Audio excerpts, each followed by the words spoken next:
Yeah, DIY Networks built it for me a few years ago. It's probably the best thing that ever happened in my career.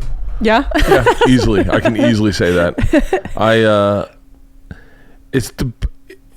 Because it was like, when this got built, I was like, and I got fired from the network the day it was finished. Whoa. Yeah. Was this was like your severance package? No, but I looked at it like that and I was like, you know what? I'm good. I'll never talk bad about the network. Wow. I have talked bad about the network since, but they had 9 different presidents. So I think I had a right. I was at Travel Channel. Wait, my biggest question I have to you, but can I tell you, I enjoyed your This Is Not Happening so fucking much. Oh, thank you. It was so awesome. So do you get high from drinking piss? Yeah, just meth piss. No other. You get high from drinking meth piss. What happened? Now it's a thing. Like now on the internet, you can Google it, or like on Reddit, there are subreddits dedicated to talking about getting high from drinking your methamphetamine urine. But when I came up with this idea on my own, it was 2004, and the only thing that I could find, because there are entire people that believe that drinking your urine cures AIDS, and Joe Rogan drank his own piss on radio one time because there was a fighter who drank his early morning piss and it was filled with nutrients. Yeah, they say that it's just a byproduct of your blood production and that there's extra vitamins and everything else in it. There are people that believe that drinking it helps with HIV because there's something about the way that the HIV or AIDS, mutates or changes, and that drinking your urine helps with that. Something about the uric acid helps with gout. I don't know. This is all just the claim. So when I was researching drinking my piss, it was because I was reading an article that was talking about how people were switching from Coke to meth. And it was because Coke, you do a line of Coke and then you're like jonesing for more Coke in a few minutes. Yeah. That's because your body has broken down the Coke, and you stay high on meth so long because your body doesn't break it down. And so it was just talking about the meth epidemic and why people were getting hooked on meth. But I was like, well, wait, if it doesn't break it down, we're peeing meth. Like that's straight meth. Yeah. And so this got cut out of the story, but I was living in an RV and trying to manufacture, like I had the grossest meth lab ever. Really? But I don't know anything about chemistry. So I was just trying to do things that you do to make, like I'm just putting piss in a pressure cooker. Like that's just going to come out crystallized. Because it comes out like a fruit roll-up. You would it's think really that gross. if you did like the old school science experiments, you could put it in a beaker into like one of those things. Yeah, like I should have just put a string in it and put it in the window and made some rock candy or something. Yeah, I didn't have any. I was very impatient. I wanted it to be meth to like pee to meth today because I need meth. I tried mixing it with chemicals. Piss and bleach makes a bomb, by the way. Don't for real? Meth, piss, and bleach too. Yeah, it got in my hair. Got in your hair? Yeah, it's like foamed up real fast. Yeah, so none of that succeeded because I have no idea what I'm doing. But I did find one thing on the internet back then that the feds had raided a biker warehouse and found barrels of piss. So I knew I was right. Like I knew there's meth in there because the bikers are on the front lines of everything to do with, like they know ahead of time everything to do with meth. So now it's a whole thing, and people have successfully extracted meth from piss. That's amazing that you were at the fucking forefront of the scientific discovery. I am. I've always been like that. I've always been ahead of my time. So when I drank it though, because I finally was just like, I'm just going to drink it. And I just have to. I have to know if this hypothesis is accurate. It was so accurate.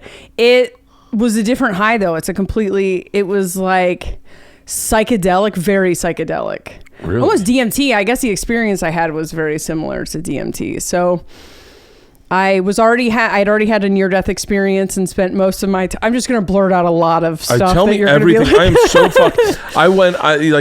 So many times you watch those, this is not happening, and you go, this guy's really stretching for 13 minutes. Yeah. And in yours, I was like, whoa. Can we put a pin in that? I have a few questions. every time I talk, people are like, what? Okay, can we go back to that? So in 2000, I had a near-death experience. I have been trying to figure out the circumstances surrounding this, but I was just surrounded by other people on drugs. But maybe I had GHB that day. I don't know.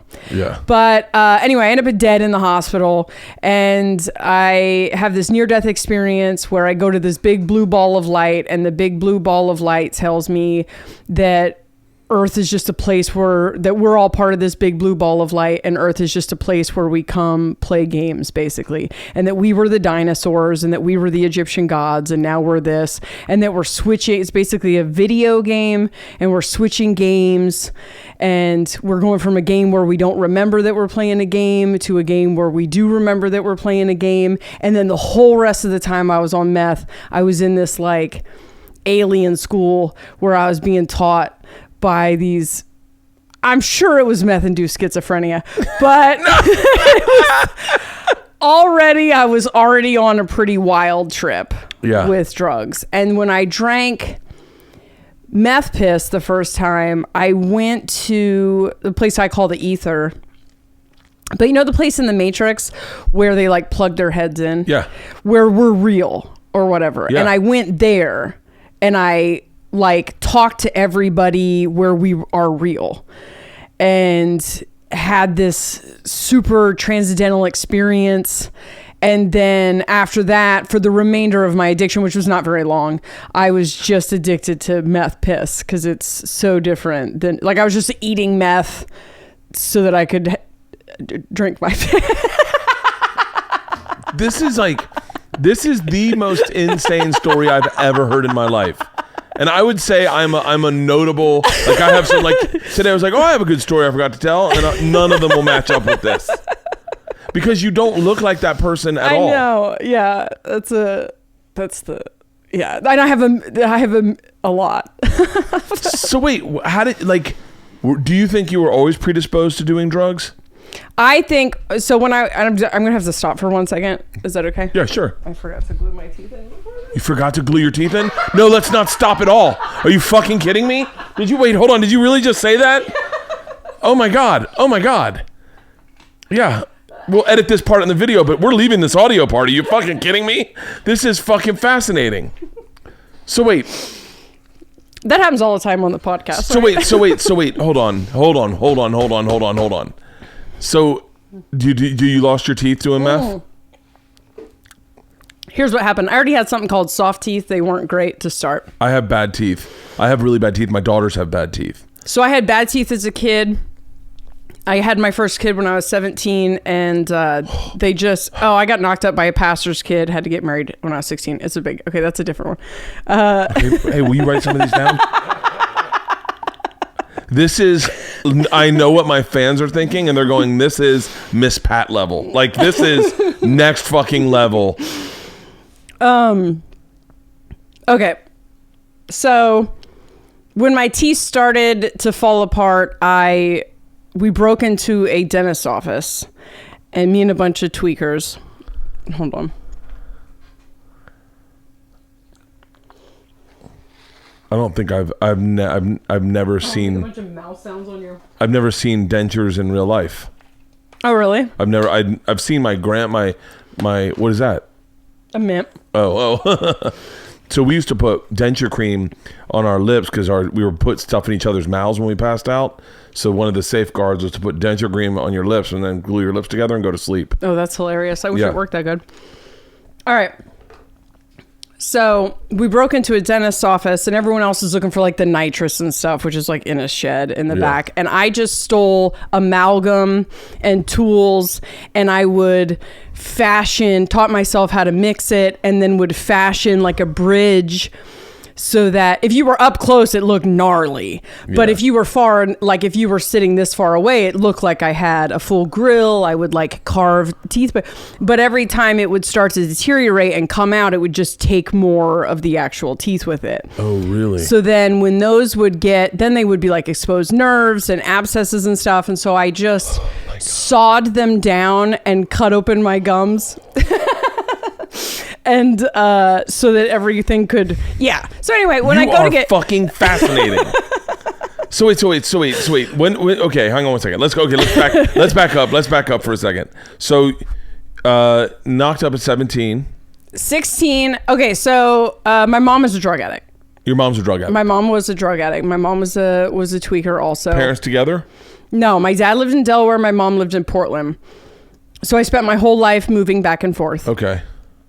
And I, at 15, wanted to smoke pot, so I moved back to where my mom was. I'd been in and out of mental institutions, had a rough childhood, a lot of stuff to process. Eating disorder?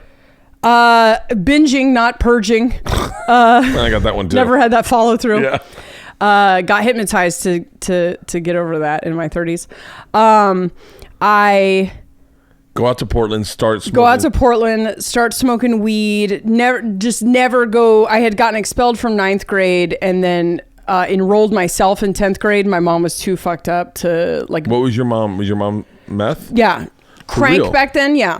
Yeah. Real high. And I swore I would never do it because of that. Like I was like, I'll never do that drug. My motive to get fucked up though was not like a lot of addicts. It's about like escaping pain or stuff. I've never obviously from the teeth story been afraid of pain. Yeah. I did from early childhood feel like disillusioned, I guess. Like I felt like I've never seen the Truman Show, but what that movie I think is about. Like I just felt like, oh, this isn't it though. You're all pretending, or like there's a curtain somewhere. Yeah. This is not it. Like this can't be it. And I felt dropped off here, and drugs. I was looking for the curtain, and the first time I did meth was an accident. I was looking for the curtain. I got involved with Christianity looking for the curtain. So had you done pot and done other stuff too, and then I started drinking and smoking pot at 15. I was allowed to smoke pot in my house. Like my mom let me smoke pot. I smoked pot with my mom. Really? I never went to 10th grade. I went every day to there and did acid. I just did acid all day, every day for the first couple months. And then I kept getting picked up by the cops because I would run away from home. And then my mom stopped telling on me for running away from home because they said they were going to lock me up. And so I got picked up one more time after passing out in a mud puddle. I said I was trying to kill myself. They put me in a mental hospital. My like fifth mental hospital visit, and she lost custody of me somehow. Something in the CPS could tell she was high. She lost custody of me, so I had to live with my grandmother who went to church in Portland. And that's when you found Jesus.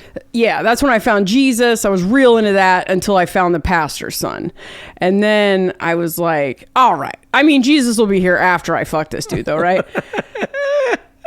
So flash forward 6 months later, I get knocked up by the pastor's son after like a 2-week acid bender. We had this theory where if you just take another hit right after you've peaked, like how long can you ride that? And you can ride that until your boyfriend takes off with your best friend in Spokane. And then you'll be drinking milk in your bathroom crying. So then we get married. That's a shit show. You're 17. I'm 17. We get married at 16. She's born at 17, and I'm born again Christian. I go balls to the wall with that shit. I'm in the ministry for like 4 years, but they really lean heavy on that, like women submitting. I don't know if you could tell that that's probably not. That's not you. That's not you. Yeah.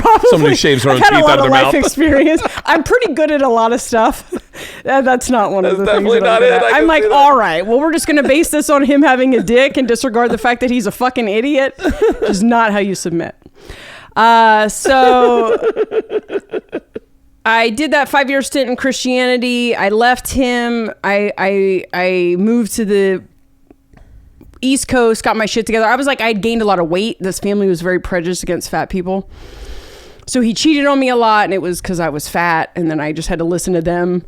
Justified because you're fat. Like, well, you know, you never did anything to lose that weight. And it's like, so I moved to East Coast, instantly lose all the weight because I don't have a weird family like pointing at it. Yeah. And he comes out to get me after a few months, you know, now he loves me because I'm thin. And we moved back to Portland, and just Pet Cemetery. Just, I don't want to be married to this dude anymore. So I try to catch him cheating.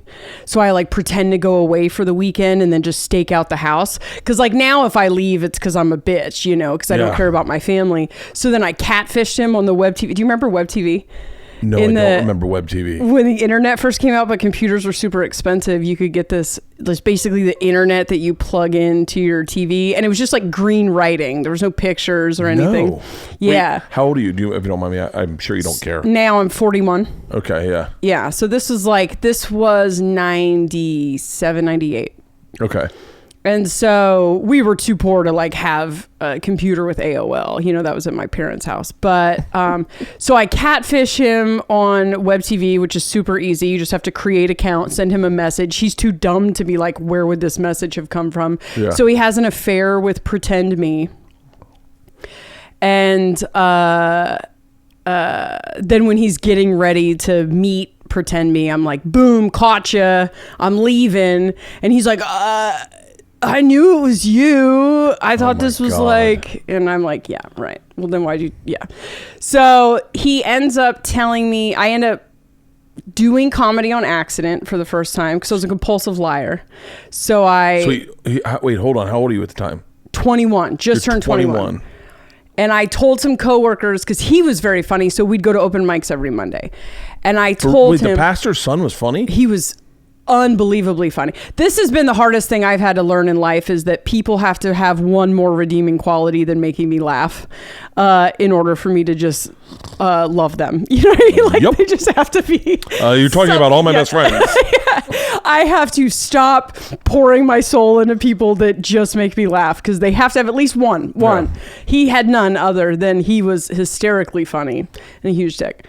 Really? So I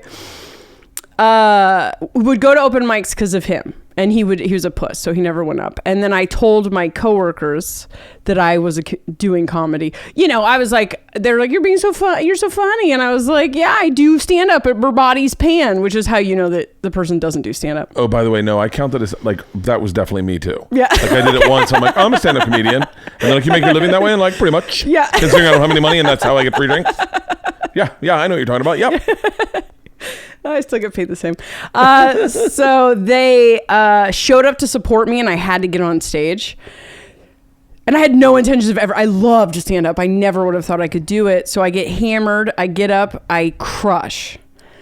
And then afterwards, some dude is like, hey, we need a token female for this comedy. This is the 90s. They didn't try to hide the sexism back then. Oh, they still don't now, by the way. God, we need a chick. We can't find one. To my face was like, we need a token female. So that was Friday night. So I did an open mic Monday, one Tuesday, Friday night did the preliminaries, and then did that 3 weeks in a row. On the third week, I won the comedy contest, and it was paid gigs. So I was a professional comedian by my 10th time on stage. Shit. So it's like tribble gigs, like one-nighters and stuff. But I had a car, and I was a slut, so all the headliners took me and covered my time, because I still only had the 15 minutes I wrote for the contest. And I would so then the night of the finals that I beat all the local comics. Yeah. We got home, and he said, okay, well, that was cute, but like, no wife of mine is going to be a stand-up comedian. Ooh. And I was like, deal. Want the cat? Want the cat? Wait, so what's happening with your kid at the time? She is like 4 and, being taken care of. Yeah. I was not a good mom. I'm not a good dad now. I'm not. Yeah, I'm better. But not just, I'm not nurturing or anything. So we just did an episode on our podcast called Detachment Parenting, because that is my, I was just like, I'm sure they'll be fine. Oh, I've worked all day today. I'm doing another podcast after this, and then I go and do a spot tonight, and I come home, and I didn't know that my daughters leave for camp for a week tomorrow. Oh, shit. So like the day I'm supposed to spend time with them, I've been fucking lined up for work. And I just had a long conversation with my wife about it, about I operate in chaos and I can't function unless I fucking am overwhelmed. And yes, I'm the same. How old are your daughters? I don't know. You can find out after camp. Yeah. So wait, so you and him split up because you do comedy and you do it well. Yep. And you can now do it, and he's like, then I want a divorce. Yeah, and I was like, perfect, because I was trying to get out of it anyway. Yeah. You know, I just needed him to do something. I needed him to be the scumbag. You know, not 2018 Jessa would just be like, I don't like this, I'm not doing it anymore. But back then I felt like I didn't want to be the bad guy.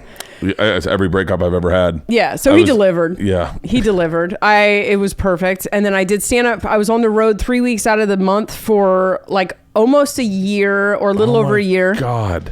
And then I asked, I was getting so drunk. Do you remember back when you just got unlimited drinks? You probably maybe still get unlimited. But like... I definitely still get unlimited drinks. Yeah. But it used to just be like one-nighters at shitty bars. It was just unlimited free drinks. Oh, yeah. And so I'm 21. I remember the first time they said you need to pay for drinks. I went, are you being serious? And they were like, oh, yeah, you need to pay for it. By the way, my wife told me today that microphone smells, so I apologize if it does. No, I just... keep thinking I spit on it. But don't worry about spitting on it. My wife, glitter. Every time, who did you just have on? And I was like, I sat at that microphone. But yeah, I remember when they first asked me to pay for drinks, and I was like, you're joking, right? Like, that's why we got into the gig. Yeah, exactly. I thought you were going to I'm not here for the money, that's for sure. You're not going to offer me weed in a second? Like, wait, okay. So yeah, I remember that. I would get so drunk that I was getting field sobriety tests in the morning trying to get to the next gig, you know, because the gigs have to be 9 hours apart for some reason. And so after getting pulled over the second time in the morning for still being drunk, someone was like, just do a bump of Coke and you'll sober up. And I was like, all right, because I'd already been through my Coke phase by 21. Really? Yeah, I had a rough go with Coke for, I don't know, 6 months or something when I was 20. And then I was like, I can't afford this habit. So I asked a bartender after a gig in Butte, Montana for a line of white, which does not mean Coke in Butte, Montana. And I did this giant rail because I thought it was Coke and I was kind of showing off, and it was like a half team, like it was a lot. And then when I stood back up, they're both looking at me like, what the fuck? And then my head caught on fire, and then I was just addicted to meth after that. Immediately. That was it. Immediately. I was like, oh, there's a curtain. Oh, I'm gonna find the curtain. Like I felt like I had been vibrating at a different frequency than the rest of the world my whole life. And meth made the world go the same speed as my mind. That is such an interesting statement. I hope I do not fuck up who I had on. Was it Mike Lawrence? No. Who was it? Who was it that's writing for, who's writing for Michelle Wolf now? That came in with the beard and he was like, I just fell off the wagon. Oh, yeah. It's not Mike Lawrence. I'm fucking... It's Dan St. Germain. Oh, Dan okay. St. Germain came in and he had just fallen off the wagon. And I was like... And I always say... Because I have a hard time when I don't drink. That first beer, I don't enjoy it. I feel like... I'm like, ugh. I feel like a piece of shit. I go, man, you don't need this. Just don't stop drinking altogether. Like, I'll go for big stretches, like a month. And then, which it doesn't sound that big to the average person, but... He was like, I said, what happened when you had that first drink? And he goes, oh, old Dan's back. And I was like, and my dad, the first time he ever took Xanax, he went, so is this what everyone else feels like? Yeah. Like, and it's such an interesting feeling because you go, oh, now I'm home. Yes, exactly. Oh, that's a perfect description. Yeah. Like, but I think I feel like that. I don't know if I feel like that. I don't know. I think when I stop drinking for like 2 days, then I feel like that. Yeah. Like when I drank a little bit last night. I won't drink tonight. I won't drink tomorrow night. And Thursday morning, right before I get on the plane, I'll feel like that. And then I'll drink on the plane. Yeah. I'll go, oh, this is what it feels like. Everything caught up to speed. We're not nervous anymore. We can work at the normal pace. And then I'll start drinking again, and I'll have a fucking bender weekend, and I'll come home. But yeah, I know that feeling. I not to steal your thunder about the first time you tried meth, but that is a fascinating analogy. Yeah. Yeah, that is... I never really thought of no, but when you said like the world's now vibrating at the same level I'm vibrating at. Yeah. I do, like, I was desperately looking for something. And a lot of, like, when I first got into Christianity the first time before meeting the pastor's son, I had been doing acid all day, and it was the end of the day, and I ended up at this slumber party with them, and they were like doing that thing where you like pray, slaying each other in the spirit, praying and going down and stuff. And I did it, and it happened, and I was like, oh, okay, this is a supernatural experience. Like, this is it. I'll do this. And then the further you get into any religion, they just suck all the power out of it. Yeah. And so I had repeated experiences where I thought I was tapping into something bigger than myself, and then just having it crushed by man and their bullshit. And so, meth, I just felt like I was walking in between the worlds. Like, and you were immediately addicted the second you started? The second I started, I was like, this is the secret to happiness. I spent all the money I made on gigs that weekend buying prepaid phone cards. This is back like you couldn't call long distance. I didn't have cell phones yet. And calling everyone and being like, this is just what I'm going to do from now on. Deal with it or don't. Are you serious? Yeah. By the time I got home, because I lived in Portland and I was already active in like the after hours scene. So there's all these like secret speakeasies or whatever. And so obviously I knew who had the meth. My mom by this point is clean and a born again Christian. And so I think I was spun out on meth for a few weeks before I was like, I have to put my daughter somewhere safe. And her dad was a fuck up and wouldn't take her ever. So his sister had her. So you say spun out in a couple weeks. Like how long would a meth run take? I never came down. I did meth.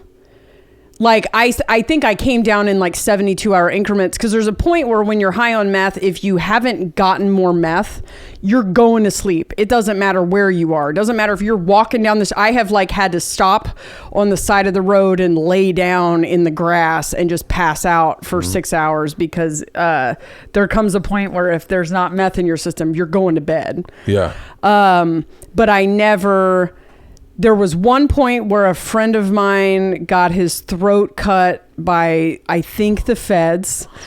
And oh my God. I took a 10-day break. We went up to Spangle, Washington and hid out because it was very traumatic. It was one of the first truly violent things I witnessed. You witnessed it? I cleaned up the blood. We were hiding him out. And oh my God. And the cops came to the house, and I had bright pink hair and a million different pigtails, and I was just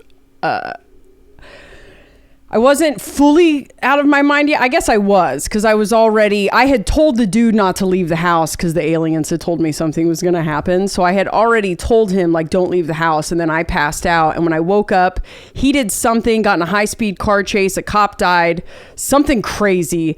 And then he hid out, and then he came back to the house. We were hiding him out.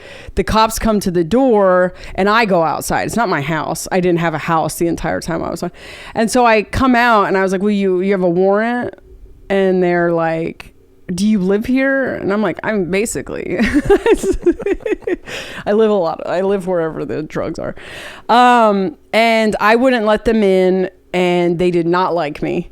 And then one of the girls that lived in the house made me go inside. She talked to the cops. I guess she made plans to get me out of the house, because then she took me out shopping. Cops came in. I don't know, I never got to talk to him again. He's still in prison, but his throat got cut, whatever. And so when I came home... He didn't die. He was in the hospital for a long time after that. But the blood, there was so much blood. And I did clean up the blood, and then was like, I think I need a break, maybe. So I took 10 days that time, and that's like a year and a half in. Oh my God. A year and a half in? God, that might not even been that long. Yeah, it was about a year in. And then other than that, I never took another break till right before I got clean. So it was just constant.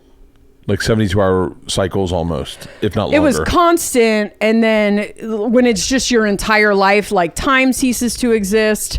It was just this pocket of probably overall about 100 of us, but everyone's in and out of prison. Everyone's milling around in different configurations. And then you have the different types of criminals, because it's all run on this just... there was like identity thieves, and then you had guys that robbed banks, and then you had like violent people, and then you had like, and so everyone's just kind of milling around in this community. But so I give my daughter to my sister-in-law, like 3 weeks in, I'm like, I was raised by a tweaker. It's super dangerous. I'm not going to do this to her. And so I asked my sister-in-law to adopt her. And once that process had, I think I was 3 months into meth, and I like kind of weaned her off of me, which all made sense when I was on drugs. Awful to think back. But I just thought like, I'm protecting her from me, and this is probably best anyway. I wasn't any good at being a mom. This chick's a great mom. I was so broken, I didn't realize like... Yeah, no, I know what you're saying. And so then I just go off the rails. Like my family didn't hear from me for years at a time. They thought I was dead. I was just completely in this lifestyle. And... the CIA show. Okay, so some of this is like, I don't know. I was on drugs. It appeared as if the CIA showed up and taught everyone how to do identity theft. Dudes who were not drug addicts just appeared into the scene with the DMV files and templates for Photoshop and taught tweakers how to do identity theft. I'm not saying it's the CIA, but I'm saying it was the CIA. So then that was a whole, I didn't do it because I didn't have any teeth. So like, I'm not going to go write a check. I mean, it's just very obvious that I just don't have a bank account. I think pretty apparent. So I survived as a spiritual advisor. Like that was the, cause for real. Yeah. That was my whole thing. After I talked to the aliens, I just had this like, this great understanding of how, how everything works. Yeah. Like self-dentistry. And I was batshit. To be honest, I have no idea why anyone kept me. Like, I think back to the crime that people let me be a part. One dude took me down to pick up 20 pounds of weed from Mexico. We're driving back up the coast. And we stop at a rest stop, and this is one of my favorite stories. This is the most meth story. We stop at a rest stop. I walk out, and there is a pillow, like a bedroom pillow, and a dead owl on top of it. And the dead owl, I shit you not, is this big. Yeah. Its talons are like the size of my hands. And but it's like warm. I don't know. And so I'm like, I need to keep this for sure. I need this because like an owl's my spirit animal. Owl's my spirit animal. Yeah? Yeah. You see it one up there. Over there. Shit. Yeah. I have owls everywhere. There's one owl over there. There's an owl at the top of the books. There's owls everywhere. Owls are my spirit animal. Keep going. Holy shit. All right. So I'm like, this is some type of confirmation of something. And so I come walking back to the car with an owl underneath my arm and a pillow in my hand. And I just remember, like, now when I look back at everyone involved in this story and just think like how it must have been from their point of view. Yeah. Because you can see him squinting at me because his brain's not like, oh, she has an owl. Yeah. He's just like, what is she carrying? And as I walk up, I was so nuts that I was just like, it's an owl. It's my spirit animal. It seems kind of dead, but it's warm. Do they like hibernate? And he's like, you're not putting that in my car. You're not putting a maybe alive owl. Maybe alive. Look at the size of its claws. We're going to get mauled to death. And I was like, no, I got this. And so I put it inside the pillowcase and tie it off, like as if that's going to save us if this fucking thing wakes up. And he's like, Okay, Jessa, if this owl wakes up and kills starts mauling us, and we have 20 pounds of marijuana in the trunk of this car, we cannot have this owl. And I was like, I'm going to bring it back to life with meth. Because at the time, I believed that meth was sent to wake us up out of the video game and that it could do everything. I thought that if you gave meth to dead people, they would come back to life. Like I had I was very pro meth, and maybe had an overdeveloped sense of I just really thought I was going to bring I thought the owl showed up because, I'm not certain meth couldn't bring someone back to life. Right. Okay. Yeah. I'm not certain. That does make sense. Sadly, a lot of what you're saying clicks with me, and I go, I can understand that. I think I feed off of people thinking I'm nuts, and I keep looking over at you, and you're like, no, that's an owl's my spirit. Yeah. This whole room's covered in fucking owls. All right. If I found an owl, freshly dead owl, I definitely could come back to life with meth. I could see that. That was where I'd start, was with an owl. I wouldn't start with a person. Yeah. Yeah. And so, that makes sense. Well, okay. So back then, this is kind of my logic. Back then there was a lot of GHB happening at the bars. Yeah. And if you put a shard of meth underneath someone's tongue you die for a minute from GHB, and then people would go to the hospital and they would do way too much intervention when you were to probably come out of the GHB near death thing anyway. Yeah. But it was getting the bars in trouble because it looks like people have been overserved. Yeah. And so I had this arrangement with a couple of the security guys, let me sell drugs here and I will take care of all your GHB overdoses. So I would just be slipping shards of meth into some fucking club idiot's mouth. Anyway, so my logic is the same thing. I doubt that this owl OD'd on GHB, but a little adrenaline wouldn't hurt, which is essentially what meth is. So our first stop is in, I think, Eugene, Oregon. And so there's this thing when you are hardcore in the drug world where you do have to interact with just straight potheads, right? Straight potheads who sell larger quantities of weed have to deal with tweakers and junkies and shit because Really? There's a lot of, when you're a drug addict, you have to do crime to support your habit. A lot of cross-pollination. You're not going to be clocking in at work, right? Yeah. So, the potheads that have to deal with us hate us though. They hated it, but it's you have to because we have the good deals, right? Because nobody else is driving the pounds of weed. So we get to this guy's house. Oh yeah, that makes total sense. Yeah. How the fuck no pothead's going to be as industrial enough to go, I'll make the drive down to Mexico. Right. But a couple tweakers, you're like, hey, you guys can make it down to Mexico? I remember the first time I ever did coke and someone was like, we should get a pack of cigarettes. And I was like, eh. And then we did a little bump of coke and I went, don't worry, I'll walk and get them. Yeah. Where do you want to get them? North Carolina? Yeah. I'll get them in North Carolina. I can get them in North Carolina. We were in Louisiana at the time. And I remember thinking, I'll make a run to North Carolina and get some cheap ones. Yeah. Yeah, so you have to, or you're going to deal with organized crime or something. When you're dealing with criminals, a lot of them are fucked up on drugs. So it was always funny to me. I was very self-aware the entire time. There are pictures of me doing tweaky shit, and there's just this look in my eye where I know how ridiculous. You know that I looked all weekend for pictures of you when you were using meth. Are you serious? And I could not find one. There are fake ones because I had. They're fake ones. Those are just dentures that I turned into tweaker teeth. But no, I'll show them. There's a file on my Facebook called "This Is Your Jessa on Meth." I looked all. I was so fascinated by the story, and it was so vulnerable, it was so honest, and I was like, and then because one of my wife's best friends, I won't say her name, but I'm sure she'll have her on her podcast, and if she does, I'd love for you to be there too. Yeah, because she was addicted to meth, and I met her way after. I met her like I met you, and I could not see it in her.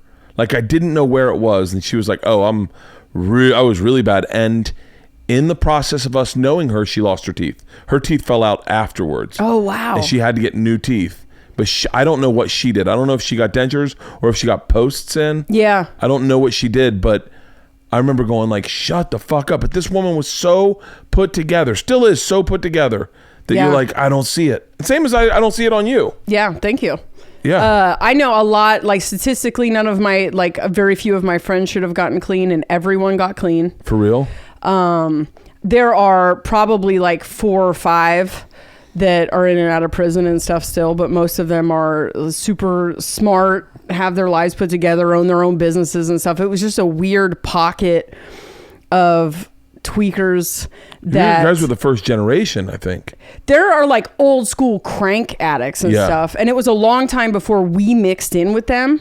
We were, I kind of started getting high with this group of kids that were just doing ecstasy, like club kids, like ravers or whatever. Yeah. And then the party just got away from everybody. But then everyone, I was one of the first to get clean. I was one of the only ones to end up not a felon. But almost everyone's clean now. Some of my closest friendships. I work out with the guy that was my first meth dealer. Really? Lots of really close friendships, and I don't remember a ton of it. Like the owl story I had completely forgotten until someone brought it up, and then I want to do at some point just like a comedy special that's just me at a table with everyone I did meth with while they remind me of all of the because I was not. Oh, so the owl guy. We walk into this 40-year-old pothead's house it's probably 11 o'clock at night. Might have been later. He's tired. It's just a dorky pothead man cave in his garage, right? And you could tell he's already just wishes that he never had to talk to tweakers. Yeah. And my friend Mike sits down and they're doing the exchange. I take one hit off the meth pipe, which he's already uncomfortable with. And I'm like, I got to go get the owl. And because the whole way we're driving there, every time we hit a bumper, there's a sound like Mike's turning around like, oh my God, because he thinks he's about to get mauled at any minute by this owl. I'm like, I got to go get the owl. And we're sitting across the room on opposite couches. And then the pothead is in the middle. And Mike's like, do not go get that owl. And then you can see this dude's still telling this story for sure. He's ping-ponging back and forth between us trying to figure out. Go get the owl. He's like, what does she mean by owl? And then I'm like, I have to get the owl. If I don't try to bring it back to life now, it's going to be too late by the time we get back to Portland. And he was like, is she talking about a literal owl? So I get the keys and Mike is like counting money and he's like, God damn it, Jessa. And then he just apologizes to the dude, just like, I'm sorry. But there's nothing he can do about it. You're not stopping me. Yeah. I walk in with a pillowcase. There's an owl talon coming out of the top of it. Oh my God. And the dude who's just smoked a bowl of weed and is like already probably wigging out, then watches me unpack the owl from the pillowcase where I take a huge hit of meth and then CPR it into the owl's mouth.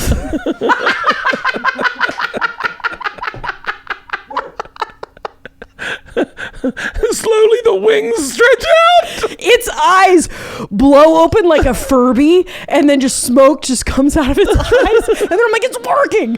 And it's not. It's just I'm pushing its eyes open. So then I'm feeling under the feathers for like, where do you do the chest compressions? Mike is so immune to my bullshit that he doesn't even look up while the pothead is just like, what the fuck is happening? So I go like 3 rounds of meth smoke with the owl and pack it back into the pillowcase. I feel like I'm getting close, but that wasn't it. And then Mike is just like, and I'm like, why did you bring me on this trip? I do this shit all day. All day, this is what I do. I'm like trying to find the cure for MRSA because tweakers I'm like trying to make a salve out of honey and cayenne. MRSA's super bad. Super bad with tweakers.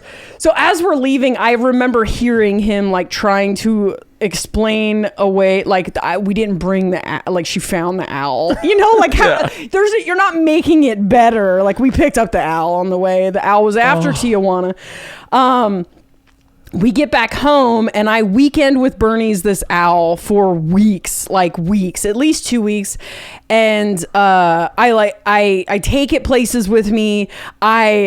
take so much more than my share of the meth so that I can try to. So I need some for the owl. And finally, I leave the owl with him one day so that I can go run some errand. And when I get back, he tells me, and this I believed until I told the story recently and was like, oh, why am I so fucking dumb? He was like, hey, I ran into an owl shaman, and she needed the owl. So I traded it to her for some incense, which he bought the incense probably at 7-Eleven. Yeah. There are not owl shamans out looking for dead owls. I don't think so. Yeah. But I totally fell for it because there were some buzzwords. He probably just like went through some of my journals and was like, here's some stupid shit that she'll fall for. And definitely the owl ended up in a dumpster. He was just tired of watching me put his meth into it. So that was just kind of like a Tuesday for me on and did you, during this time, do you have any contact with your daughter? No, I did not. The last time I saw her was right after her 5th birthday. I did not see her again until she was 12. Really? So wait, were you... I got clean when she was 10. I contacted them. And because like they didn't want me to disappear, and I didn't admit that I was on drugs. I was just like, I'm a bad mom. You guys should do this. And they were like, come on. And then my sister-in-law's husband would like deliver papers. And there were a couple times in the course of the 5 years where at like 5 o'clock in the morning, I'm tweaking on the side of the road, and he would be like, Jessa, and why are you you're like, come see your daughter. Yeah. And I would be like, okay. And then I would like weirdly call on Mother's Day and be like, happy Mother's Day, and hang up on her and stuff. It was weird. I really did think I was... relationship with her now? Phenomenal. Really? She's great. Yeah. I got her back when she was 14. I had to fight a little bit to get her back. I had to wait until it was something that she wanted. Yeah. And then the nature versus nurture thing is crazy because her personality is so similar to mine. Really? And how old is she now? 23. She just had her first child in March. Where's she at? Delaware Portland? still. Oh, she's in Delaware? Yeah. So if I can get something popping soon, then she'll move to like Arizona or something closer to me.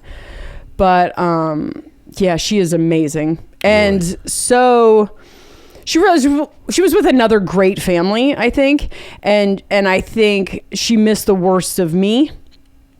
So, but her dad, like her real dad, never got his shit together. And when I got her back, I was married. We just split up. You and your husband? Mm-hmm. And but that's her dad. Like that's who raised her for the rest. And that'll be her dad. And you had 2 kids with him? I had 2 kids with him. So how old are they? 8 and 4, almost 5. Both girls. And did you and the 2 girls move out here together? Yeah. So me, the 2 girls, my stepson, and my husband, we had already split up, but we were still living together. Okay. And so we moved to LA together, and then he just had like way more job opportunities and a girlfriend in Portland. And so it was like, why don't you just go to Portland? And if we can, I mean, ultimately the goal is to all live communally, even though we're not together. Yeah. But California it was easier for him to help with money from Portland. Did he have substance problems? We did meet on the streets. He was for real? Yeah, he was my last boyfriend, and I actually got clean in Meth Pee. The true story of me getting clean never worked. I kept trying to it was too clunky at the end, so it got consolidated at the end. What was the true story? That I was like, I got to get out of here because this relationship is garbage. And I put all of these things into place to have meth sent to me in Delaware, where my dad was. And then I was on the airplane and I was thinking like, be realistic though, Jessa. You are going to send these tweakers money. They're going to fuck off your money. Yeah. You're never going to get your drugs. If you do get your drugs, are you just going to do drugs by yourself in Delaware? You should just quit. And then I was just like, man, all right, I'll quit. And really? That was it. Yeah. After I was, by that point I was eating it and drinking my piss. But before that I was shooting it up in my neck for years. Oh my God. Started shooting up like 2 years in, and I've no veins. I never have.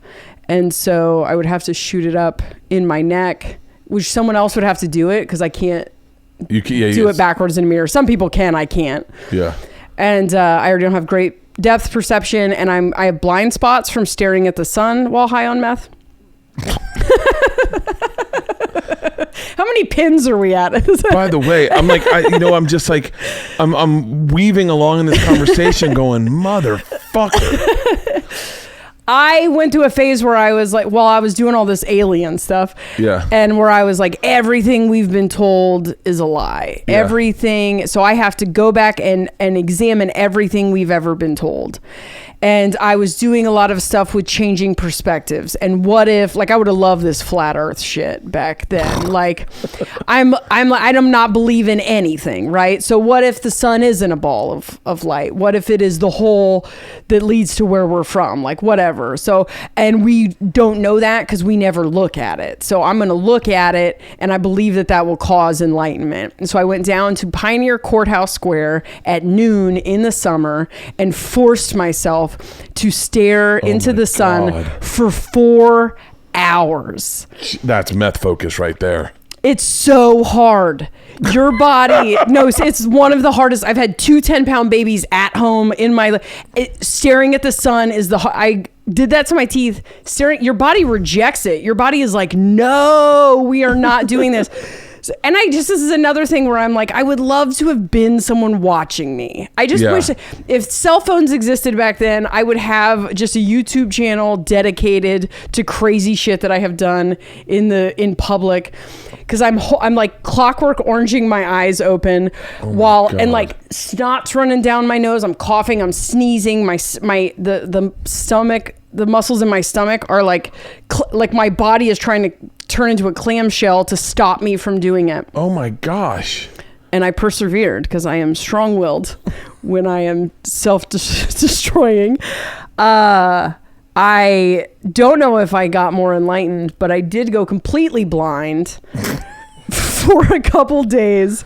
And then as the blind spot shrunk, there was a phase where I could see if I was looking at your eyes, I could see your face, but you had no mouth, which is real creepy when you're high on meth. Just seeing black spots in people? It's not black spots. So like if you look at the light bulb for a minute and then look away, red and blue. I do it with meet and greets. Yeah. Meet and greets, at the end of the meet and greets, I'm just like, I'm not seeing things. Yeah. So the blue and red is what the blind spots now are like that big. Yeah. But it's my macula is burned, which is your ability to see fine detail. So even though you seem like you're clear to me, if I'm watching a movie and it's like more than one brunette dude, I can't tell them apart. Yeah. I always think that people are doppelgangers of someone else. If people are like like they have the same hair. That's it. Cause that's about what I can see. So why was I saying I was blind? Why you didn't shoot up meth in your neck? Why I didn't shoot up meth in my neck. I've never had great depth perception either. So people would like miss, and I figured out, I had read something about Native Americans using wet tobacco to draw out poison from spider bites. So then I figured out that wet tobacco would pull the meth out. Because like if you miss a vein, it will like rot inside of you and you end up in the hospital with abscesses. I never did that. That's how you get abscesses? Mm-hmm. Yeah, so like people would end up with. So at this point, I decided I was a holistic health practitioner, and I ran a holistic health. That was my hustle. I was a spiritual advisor, but I was also the person that could fix your abscesses, that would work on your MRSA. I spent a lot of time. You were reading. You must have been reading a ton. I read a lot. Yeah, everyone's tweak. You can tell what people's core insecurity is or core motivation is by how they react on meth. So very like insecure people, self-loathing people will just sit in a mirror and pick their face because that's essentially what they're doing inside of themselves. I would probably trim my mustache. Yeah. Yeah, probably just like I always used to think that's why Hitler had such a tight mustache is because they were giving him meth or they were giving me amphetamines. Yeah. And I was like, that makes total sense. Oh my God. I was like the chicks that overplucked their eyebrows. Yeah, that's Hitler's mustache. Holy shit. Yeah, and so I probably do that. I probably would work out like crazy. Yeah. My dad, I'm careful about how I say this, but my dad had a run of amphetamines where the doctors had prescribed them for him to lose weight. He was like, these weight loss pills are amazing. And then one Easter, I flew home Sunday for Easter, and I was drunk. I was tired, and I wanted to take a nap. We had to go to a party, and my dad's like, buddy, just take one of my pills. It'll clear you right up. And I took it, and I'm like, oh, Dad, you're on amphetamine. And he was like, is that what it is? I go, yeah. I go, you ever notice you're not hungry? And he's like, yeah, not hungry. I could peel the skin off a grape, though. And I was like, yeah, that's amphetamines, Dad. Oh, my God. He was like, well, they're great. Oh my! People being accidentally addicted to a drug is fat. My sister was addicted to black tar heroin, and when I showed up after not seeing her for 6 months, and was like, "Are you a junkie now?" And she said, "No, I've been doing a lot of opium." And I'm like, how you been doing the opium?" That's the clean sister. Yeah. The one that you pissed in her bathroom. Yeah. And she was, and how did that happen? Yeah, she was just a pothead who was doing doing opium, which I would have tried to, because we were taught, like, our mom was an addict, so we were taught like crack and heroin. Those are life sentences. I never did either of those drugs. I would watch people do crack, and I was like, seems like whippets. Yeah. Really? Seems like whippets, but y'all act just slightly dumber. I'm good. That's good. Interesting. I never really got into whippets the way I had friends get into whippets. Yeah. Although we used to huff Glade. Yeah. All that huff. I had my little crew at like 15 of wannabe gangsters. The kid that huffed stuff, he went brain dead. He was brain dead by the time everyone else should have been graduating high school. I wonder what psychological effects that all that partying had on me with, like, because I have anxiety and I'm a little OCD and I guess I was probably like that when I was younger. But I wonder if it exacerbated it to a point where you're like, now I'm fucking 45 and I lay in bed. I wake up at 4 a.m. with panic attacks every morning. Just going like, it's halfway over. Oh, fuck. Yeah. Like, I wonder, like, something that fascinates me about you that I can't deal with is, like, when you go, yeah, I just cut my teeth out. I have, like, something going on with one of my back teeth. And I think they're just going to pull it out. And then I go, and I'll lose it forever. Almost like losing a limb. And then I go, it's like a mourning. Like when I started losing my hair, there was this intense mourning for like my mortality. Like, an awareness of mortality. Yeah. But I guess when you do meth and you're like, well, fuck it. That's just. I think it's,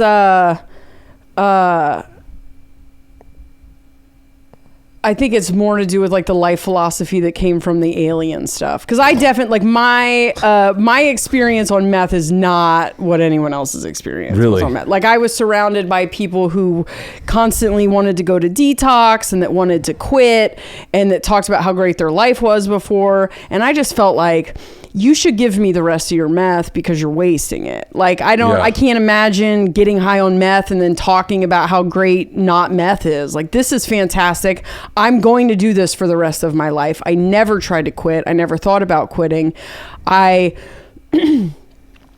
But then this idea that life isn't real and that it's a video game and that we are here just to experience the good, like good and bad don't exist, right and wrong don't exist, male and female don't exist. Like, these are all just like constructs of this game that we're playing, and that you get to decide what the game is and that none of it is real and there are no real consequences. Other than the results of your decisions and the things that you've chosen to experience, but that everything bad you've ever experienced in your life was a choice that you made to experience that. And then you think about when you play video games, right? So you wouldn't play a video game. What do we play video games? We play like war and all this crazy stuff that would be trauma in real life, but for some reason we're drawn to that. And it just changed my perspective on. Before that, I was super resentful about my childhood and had all these issues about my mom. And then now this almost defends that. It just justifies it. Changed the narrative. And I was like, I came here to experience that. It is not good or bad. It is what happened the day that I died, and what the blue light said was that I learned everything I came to learn, and I did everything I came to do. And what had happened that day was that I was like counseling some twit that was fucking my ex at a party because she was crying over him. And I was like, listen, nothing in your life, good or bad, can affect you unless you allow it to. It's a decision. Things are going to happen. How it affects you is a decision that you make. You get to decide how to write that story. And then I remember just being like, where am I coming up with this bullshit? Also, is this true? And so as I'm talking to her, I'm running me getting molested as a kid. I'm running me getting neglected by my mom. I'm running getting cheated on. And I'm going through here and I'm like, yeah, that was a decision. Those things sucked. But you see people every day who let a tiny thing break them, and people who let a gigantic, like who overcome these things. You see these people who have Oprah, seen this awful adversity in their life, and they overcome it. And I'm like, so it is a decision. Like, things happen. It's a decision how you deal with it. And that I had this paradigm shift that night, and my perception of the whole world changed. And then I passed out, foamed at the mouth, pissed myself at a dance club, ended up in the hospital, and talked to this blue light. And then after that, everything just changed. So for the whole rest of the thing, I was like taking in information constantly and running it through this filter and having these almost psychedelic experiences where I'm talking to beings. I called them the aliens because it's funny. I mean, they were aliens, but not like a UFO didn't come down, but like ether beings, whatever. And before that, I was very anxious and the drugs changed things quite a bit, but in my youth, I was very anxious, depressed, spent a lot of time with that voice. That voice that tells you that nothing's going to work out and no one loves you and no one cares about you. That's right, yeah. And he was crossing the street with me today. Yeah. I have been talking so much about that voice because that voice has made a comeback after I have been just happy. Getting clean was amazing. It was a great experience. I built a new life. I lived a relatively calm life for me. I'm someone who's usually just out making giant mistakes. So for the story or whatever, I kind of lived below the radar for over a decade, and only just recently started being Jessa again. But in the last year, I've had more anxiety and depression, and I've been spending entire weekends in what I would describe as a room with no windows and no doors inside of myself, where now this voice is back and with nothing nice to say. Nothing. And because there's definitely different voices, and I'm always trying to you got the ego, right? You got the ego that's like always caught up in some dumb shit. It gets real big and loud. The door there, fucking stretch. Hey, why don't you turn on the fan? Just turn on the fan. You can do both. Really. Yeah, we can do both. Open both doors. And by the way, if a fan is distracting you from this podcast, you're not listening at all. Oh, it feels so much nicer in here. Yeah. Oh, why didn't we do this the whole fucking time? Did you watch Legion? I don't know. I don't know. What is it? No one saw that show. It's so great. All right. So in Legion, it's like a superhero show. And anyway, Aubrey Plaza's in this show, and she plays his best friend, who later is the character though is this extension of himself, but she is. Let me Google it and see if I know what you're talking about. Yeah, it came out like last year. It was so good, and nobody watched it. Legio. Lisa Mattresses came up as a sponsor of the podcast. Legion. It's not coming up. I wonder if my Wi-Fi's out. Oh, here we go. I did not see this. It's good? Oh, it's so good. Yeah, it's on, I want to say Hulu. Is it a TV show? Yeah, it's a series. Legion is an American cable television series based on the Marvel character Legion. It's connected to X-Men the first television is also, let's see what the plot is. They won't tell you who she is anyway, but it's really? Just the best example. So he's a mutant diagnosed with schizophrenia at a young age, right? Yeah, it's a great story. Yeah. It's because there's so much like subtext about our relationship with consciousness, which is like what I think about. I've been terrified of schizophrenia my whole life. Yeah. Yeah, because my uncle was schizophrenic, and the couple times that I've gone too far on drugs, schizophrenia has kind of taken over a tad bit. Yeah. And I had one instance. I think I write it off as a panic attack now, but I had one instance in college where I could not stop hearing people shout at me, and it made me crazy. And I got in the shower to make it stop, and it wouldn't stop. And I don't know how it stopped. I don't remember how it stopped, but I remember I woke up later and it was over, and it fucking shook me where I was like, okay, so that'll happen every now and then. We got to make sure that doesn't happen. Were they shouting specifically at you or just noise? When I was a kid, I used to have, I think they're panic attacks. Now I think they're panic attacks. When I was a kid, I'd watch Johnny Carson every single night. Johnny Carson and David Letterman. And Johnny Carson would sometimes yell at me. Like he'd be shouting at me at the top of his lungs, and his head would get real small. And I'd be like, okay, how do I make this stop? And then I'd try to wake up my dad and be like, Dad, I think I'm losing my mind. And he'd be like, go to bed. You're not losing your mind. Just go to bed. Close your eyes and go to bed. And I'd get back in bed, and to this day, I haven't had one of those experiences. Kind of. When you talk about that, by the way, I'm sharing way more than I fucking would ever normally share. And I share a lot on this podcast. Yeah. But I don't ever talk about that windowless room. And I had it this past weekend, and I've had it a few times. And when I'm sweating in a bed, and I'm just like, and I don't see a way out of this. And I'm just like, I'm not suicidal at all. Never would I ever think about suicide. But you're just like, so how do I right this boat? How do I get out of this place? Yeah. So I don't know how to get out of it. And then my brain will go, Bert, you're smarter than this. You're bigger than this. You can do this. And then I'm like, yeah. And then I'm like, no. And luckily, both times it happened this weekend, I got on stage, and getting on stage got me out of it. And then I was fine. But I know what you're talking about. I hadn't heard from that voice in so long, and I think I thought I beat it, or I think I thought it was synonymous with the ego. I know definitely our thoughts, and this was something I learned while on meth, we think everything that pops in our head is our own thoughts, and that there's just one stream of consciousness. I think that wherever we truly exist, that there are multiple things happening in there, and it's hard to say that without it sounding crazy, but I think there's definitely the ego. There's what I call the small voice, and that's so funny.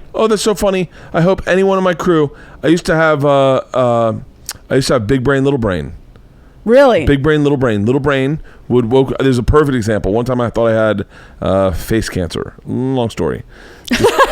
I was in Italy. We were in a big villa in Florence, and this is exactly how little brain and big brain worked. I'm at dinner, and big brain notices it before dinner, and he's like, you gotta fucking bring it up to somebody. You gotta bring up somebody and say, is this cancer? You know it's cancer, but you need someone to clear it for you. And I'd be like, do you guys see this little thing? And they're like, what do you think, that's cancer? And big brain's like, told you, fucking told you. Yes. And then little brain's like, hey man, don't just have a drink and relax. You're fine. And big brain's like, shut up, faggot. What are you talking to him like that for? And then little brain's like, fine. If you don't want me to talk, I won't talk. And then I went to bed that night, woke up, and you hear little brain go, hey man, don't look in the mirror. Just get in the shower. And I was like, yeah, good call. Get in the shower. You're totally fine. You're not dead today. You're alive. We can do this. And then you're taking a shower, and then you take a shit. Hey, man, let's make a cup of coffee. And as you make the coffee, all of a sudden, big brain wakes up. He's like, hey, have we looked in the mirror yet? And I'm like... And his little brain's like, oh, why did we wake him up? And big brain's like, wait, how long have you guys been awake? You guys have been awake for how long? You haven't looked in the fucking mirror? Look in the mirror. We're going to be fine. And then you look in the mirror, and big brain's like, told you it's cancer. But yeah, I had big brain, little brain. Yeah. So a lot of people don't know the difference. So if you can like just listen to middle brain or little brain, it takes so long to like shut big brain. So like I have like systems in place to pacify the ego. Like comedy is just to pacify the ego. Like, here you go. Everyone thinks you're amazing. Shut the fuck up. I know how to like shut it down when it gets bruised or hurt. I don't know how to. I spend a lot of time. I've been doing it almost 20 years and I don't know how to.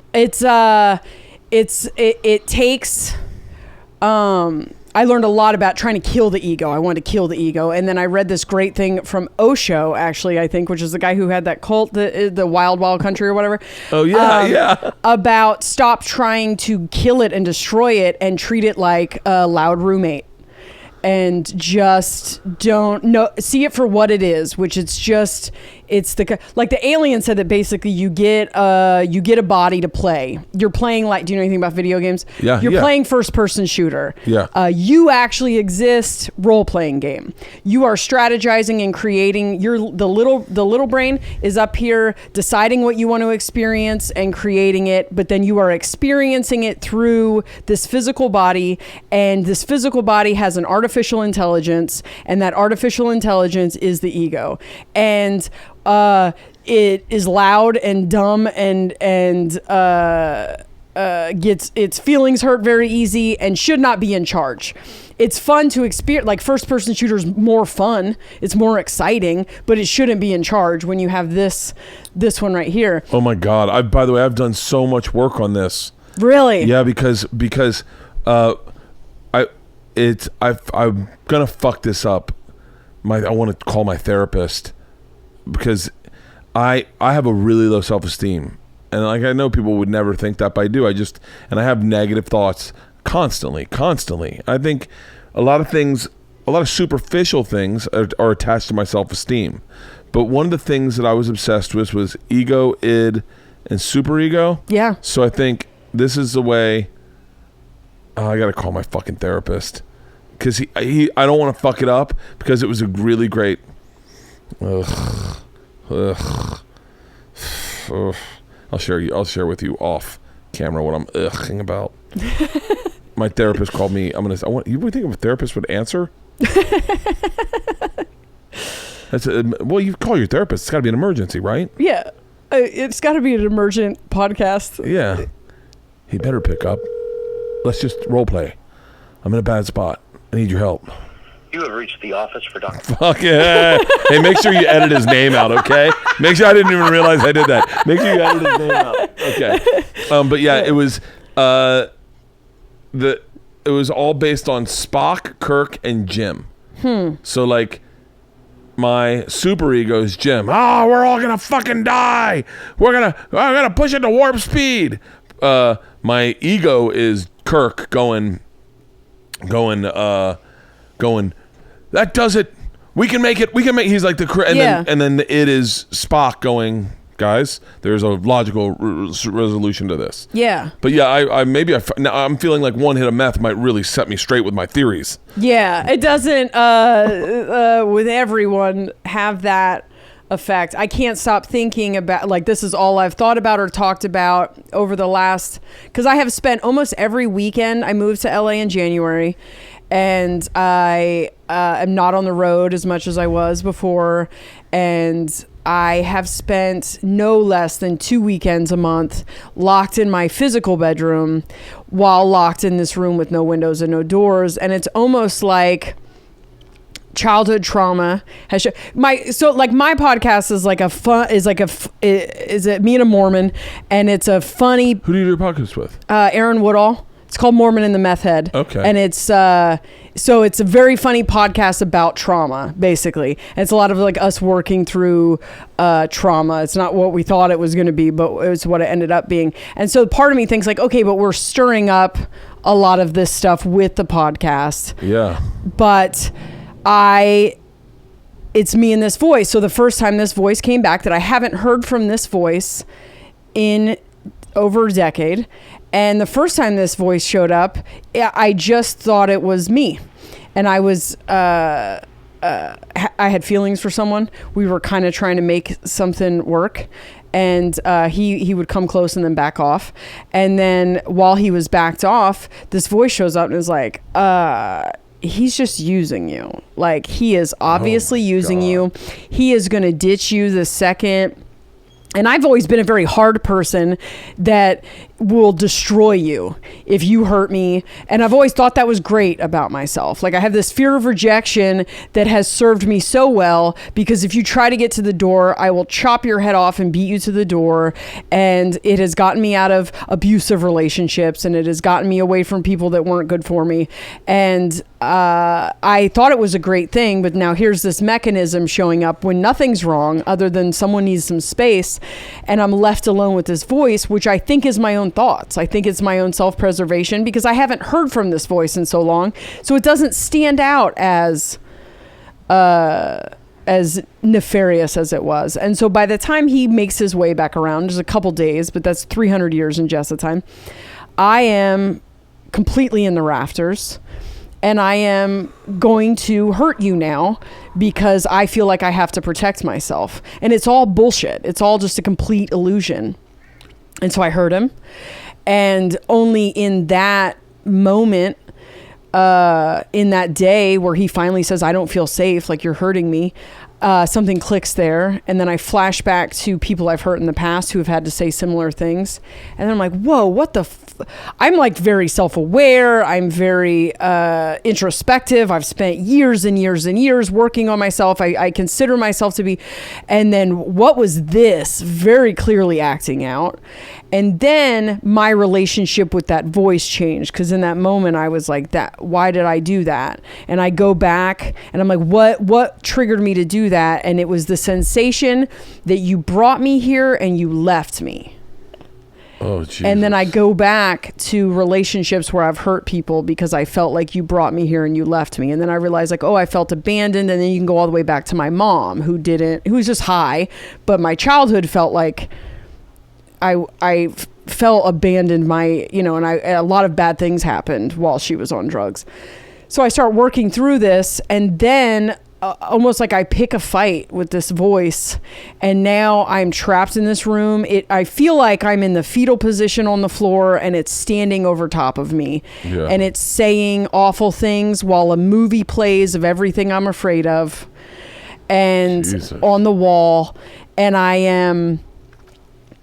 I'm just stuck in it. There's no escape. I try to and no one's available, weirdly, the universe conspires to make sure that I don't leave this space until I play it through. And it's just me versus this voice until this voice becomes so obviously something separate from me that the last time I heard from it, I finally ended up, after making great plans to act out and putting myself on all kinds of restrictions. When I'm under the influence of this voice, I will not take any action. I will not confront anybody. I will write notes to people that I feel like are for them, and then read them to myself as if they were written to me. This is, by the way, I hope that people are listening going, I hope that people are listening understanding that this is real. It's not imagined. It's not narcosis. It's not because I have said to myself, I hear voices about stuff where I say, oh, ... And then I have made rules with myself that I cannot take action. By the way, on the very simplest thing of something on the internet, like a guy today tweeted some very obvious fucking self-congratulatory liberal post, and I'm not going to call him out on it. He tweeted out how liberal his writing staff was and how they're all so super liberal, but they're all white dudes. And right. I thought, hey man, maybe think before you throw a glass rock, or think before you throw a rock in a glass house. Yeah. Because you're all liberal, but yeah, you have that. It's called white privilege. That's why you get to be liberal. Yeah. I didn't say there were two black guys on the writing staff. You can do your math and find out who that is. Yeah. But I was like, you're. So many people are, and then I went, don't take action on this. I think these thoughts all the time. Yeah. Don't take action on this. This guy doesn't dislike you. He doesn't know you. He doesn't hate you. Why are you taking offense to this? Stop. Disconnect. And here I am right now speaking it out loud. I'm breaking my rule, but I'm not telling you what show it was. But yeah. But I never take action. I say that's one of the things I've known I've spun out of control. Right. I have the ability to send one text followed by another one, followed by a crazy one, followed by one that doesn't make sense. Yeah. Followed by one that goes, and then I go, don't text anybody. Don't email anybody. Right. These are crazy fucking thoughts. You're playing a movie on someone else. So wait, hold on. So is this voice connected with addiction at all? I just had this conversation last night. I think that it manifests different for different people. I don't believe myself to be an addict I know what the disease of addiction is, and I know people that have it. I have a weird relationship with that. So funny you say. God damn, I feel like I'm meeting my spirit animal right now. We have a couple friends who are legit struggling with addiction. I think everyone would just call me an alcoholic. With just a real super broad stroke to do. I nor my wife think I'm an alcoholic, nor my therapist, nor my family, which I guess are the most important people. But I do drink a lot, and I do go on to benders, and I do fucking spin out, or my wife calls it fire hot. All that does happen to me. But when you witness someone who's really struggling with addiction, you're like, whoa. Yeah. Like, I don't know that. Yeah. Like, that's different than what I got. Like, it's I got a different monkey for sure. I got something bad. Yeah. Like, whatever I got's not great. I'm sure it's just mental health shit. Like, I'm sure it is me putting Band-Aids on obsessive compulsiveness or anxiety or like I have pretty bad anxiety and flying. I don't like flying. I don't like fucking flying. Right. And pills were not healthy for me. Booze seemed to be a good workaround. Yeah. But you think you're self-medicating the anxiety with booze? I know I definitely am. Okay. By the way, I can promise you I would seldomly drink if I lived in LA. Like lived here. I would seldomly drink. I would so seldomly I probably wouldn't drink at all if I lived in LA. If you weren't on the road, you mean? Yeah, because I get I think maybe I just said this or I'll say this, but like I drank last night because I did a podcast with Joey Diaz, and he's smoking ropes of marijuana, and I'm in the middle of all the smoke, and right. If I allow myself to not, if I don't smoke, then I'll start having anxiety. I'll just be like, you're being quiet, Bert, and so I'm like, have a couple beers, lighten up, couple beers, come back. A couple Tito's and sodas, sleep. Not a lot of booze for the B-man. Right. I won't drink tonight. I won't drink tomorrow night. And then Thursday, I will feel phenomenal. Like we were talking about. Yeah. I'll feel phenomenal. And then I get on the plane. It'll happen before I get on the plane. I'll work out Thursday morning in here. I'll take a shower. And I'll start having a fucking intense sense of dread. Just like dread. And my daughters won't be here, and I'll make a double Tito's and soda for the ride to the airport, because I've done it where you don't make the drink and you get caught in traffic and you don't get to have a drink before you get on the plane, and that's a fucking nightmare. So I'm just, oh fuck. So the dread, are you afraid of flying? Horrifically. And the dread also can add into that voice. Yeah. Like without any anxiety, there's that voice is pretty silent. It has been screaming these last 2 days. Like, wow. Screaming. Like, fucking deafening. When I walked across the street this morning to go get my juice,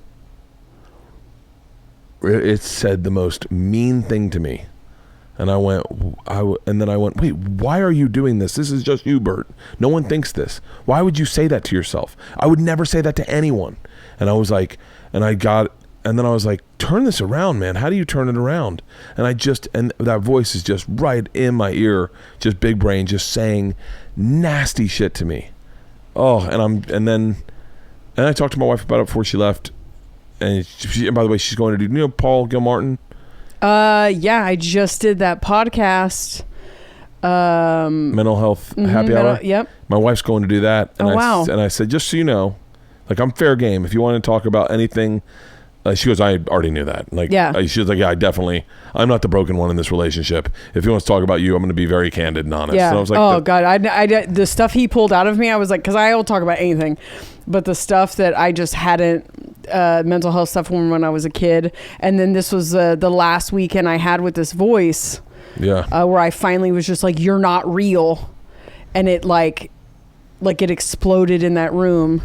And I feel like any minute I'm going to end up going back there. I feel like myself trying to prevent ending up back there, but I haven't it's been gone. Now did like when you went sober, could you smoke pot, drink, or do anything? So what happened was I moved across the country.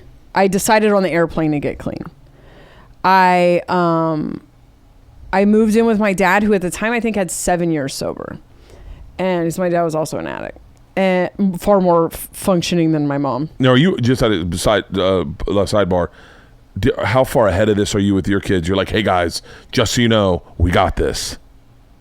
Like now in life, like in life, were you like, okay, my mom, my dad, me, my sister smoking black tar heroin. Yeah, so we know that the addiction runs in the family, and my oldest wanted to go out. So I'm very honest about drugs. I think a big problem is lumping in pot with other drugs. I think when you tell your kids that pot and heroin are the same things, they're going to try pot, and you will have shot your credibility. Might as well have anal sex. Yes, and I never tried heroin. I was around heroin all the time. You can die from heroin. You can't die from meth. I would have never tried meth. You can't die from meth? Really difficult. You have to have like a pre-existing heart condition or like, so supposedly someone's lung. Everyone I know that died from meth got shot. Or got like hot shot, like intentionally poisoned or whatever. I have lost 40 friends since I've been clean. Because they were heroin addicts that went back out. Oh yeah. So I'm very honest about drugs, what every single drug does, what exactly it feels like. So my daughter went out and partied a little bit, did some pills, did some whatever, but had a strong awareness, and I don't see evidence of the disease. Like the disease of addiction feels like a vacuum. Yeah. When you're around it. And when someone with the disease of addiction is that's interesting. It feels like a vacuum. It feels like a vacuum. Like energetically, their vibe feels like a vacuum to me. And whenever when you take drugs and alcohol out of it, you watch other things get sucked up into it for a minute. Like it takes them a long time to learn how to is gambling, sex, whatever. And then it'll go dormant for a little bit, and then you watch it stir back up. I have never had any of that experience. To me, I just felt like I did it as long as I wanted to do it. Then I got bored and I didn't want to do it anymore. Yeah. By the time I quit meth, I only did meth. I would do like psychedelics, which I have I don't firmly believe that they're the same thing as drugs. I don't think they are either. I don't think they are either. I would definitely because I have done just about everything. I haven't done meth. I've done for like pharmaceutical heroin, just pills. Yeah. Like Dilaudid or whatever. But I haven't. I've done a lot. And it's so funny. I'm not honest with my daughters. By the way, I'm just realized I'm saying that as the doors are open. Yeah. I'm not honest with my daughters. I wouldn't want them to do any drugs. I wouldn't want them to need to get high to throw a Frisbee, even though I do. Yeah. I need to get high to throw a Frisbee. That makes it a lot more fun. Yeah. Like I wouldn't want them to have to experience anything that I had to experience, even psychedelics, even though I know that a psychedelic experience can be so enriching to your spirit. I still would go, just don't do it. Yeah. Like in my head. Yeah. But I agree with what you're saying. Yeah, so. I'm very pro psychedelics. But it's this weird thing where I think someone with the disease of addiction should not do anything. Should not risk throwing that equilibrium off at all. Because it is such... It is such that voice is very difficult for addicts. So I get to Delaware. My dad takes me to some meetings, and I had crippling social anxiety. Like I wasn't like this before drugs. I was very outgoing. I was someone that you could put in any room, and I talked to every stranger. And I get clean, and I don't know if it was because of living that long outside of society or just the chemical imbalance of doing meth that long and quitting. But I got a job as a banquet server, which is like you don't talk to the customers at all. And then I tried to work in the a la carte restaurant and would walk up to tables and couldn't talk. It was really awful. And it changed my entire life because I was this very outgoing person, and now I couldn't, and I was terrified. And so I was kind of a little bit lonely, and my dad took me to an AA meeting, and I was like, no, this isn't it. I don't really want to do this. And at one point he was like, because I was like, well, I'll drink probably at some point. I didn't drink the whole time I was on meth, but then he took me to a bar to play pool, and he said, this doesn't bother you, does it? And I was just not drinking because I was coming off of meth, which is, I didn't want to add a downer to that. So even like freshly off of meth, I didn't have a desire to use. I was like able to be like, no, I'm not going to add a downer to this already downer. Yeah. It feels like you're in a vice when you're coming off of meth for like a month. It's just For like, real. that like, it's like, you're just being pressured, and you can't stay awake. And I was like, I'm not going to add alcohol to this, but I thought I would drink afterwards. And then I remember thinking, oh, I can't drink. Okay, whatever. Like the whole thing was just like, man, I'm all right, I'm done. Yeah. And so I get into the program, and I loved it because I had a place where like the very first person that shared was like, God, my PO's being a cocksucker. And I was like, oh God, I'm home. Like people that I understand, they speak my language. I feel so uncomfortable and out of place everywhere else. And so I just went gung ho with it. But the whole time I was like, I don't feel this desperate need. Like I just did it until I didn't feel like doing it, and I don't feel like doing it. So like, I don't do it. If I wanted to use, I would use. But then I just thought like, what am I going to get too sober? You know, like what is it? Like, it's not going to hurt me. And so I just stayed in the program. I was like, you know, I did like, who knows, maybe there's a part of me somewhere in the back just waiting for me to think that I can use in moderation or something and then sneak it. But I don't use because I don't want to. I don't have the desire. It was a lot of work to learn how to socialize without alcohol, and because a lot of things. I never had sex while sober. Well, me I either. never, you know, I never did stand up. It was so hard to learn how to do stand up without a drink. I was like, I'll never do stand up again because I can't do a shot of vodka or something to take the edge off. Learning how to do that without alcohol. Once I had learned all that, it was like, I don't know if I'm an addict or not, but like, I'm not gonna like now incorporate a crutch when I've had to learn how to do all this stuff without it. I'll just drink a Red Bull or a 5-hour energy at the bar and have fun with the comics that are drinking, you know? Yeah. And so my relationship with addiction, I do think I've dealt with a lot of mental health stuff in my life. They thought I had borderline personality disorder when I was a teenager, which you're not even supposed to say, I don't think, when you're a teenager. I did a lot of dissociation.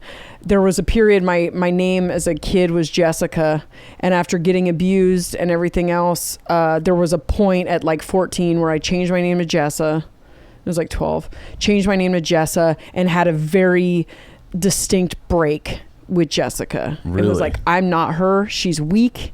I'm putting her in a box. She let all this shit happen. No one will ever hurt me again. And I think a lot of what this last year has been for me is that she's coming back for her. You know, it's time to reconcile all these pieces of myself.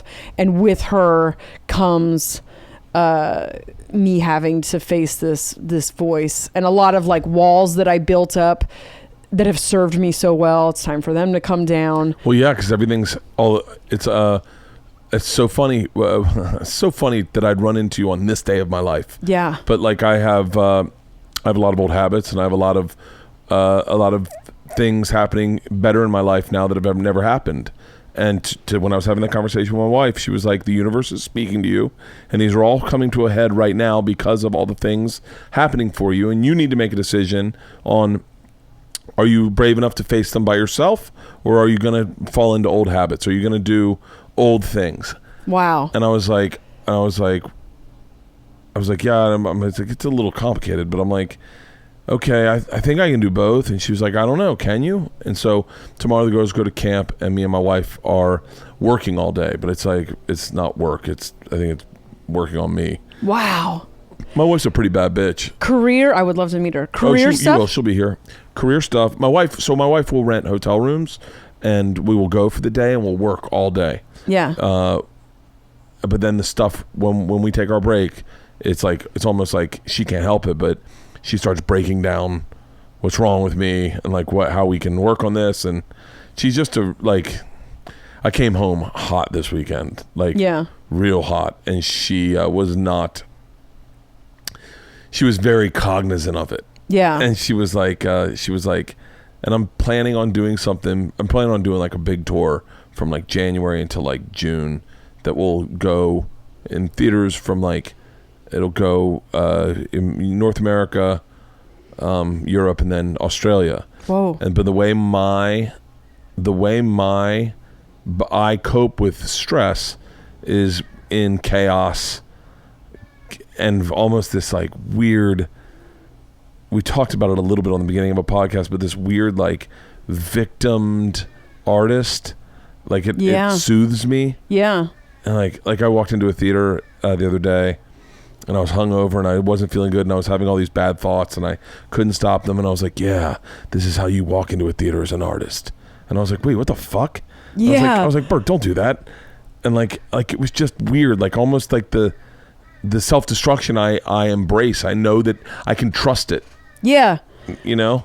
Oh, I remember in the night, because there was a very self-destructive part of me.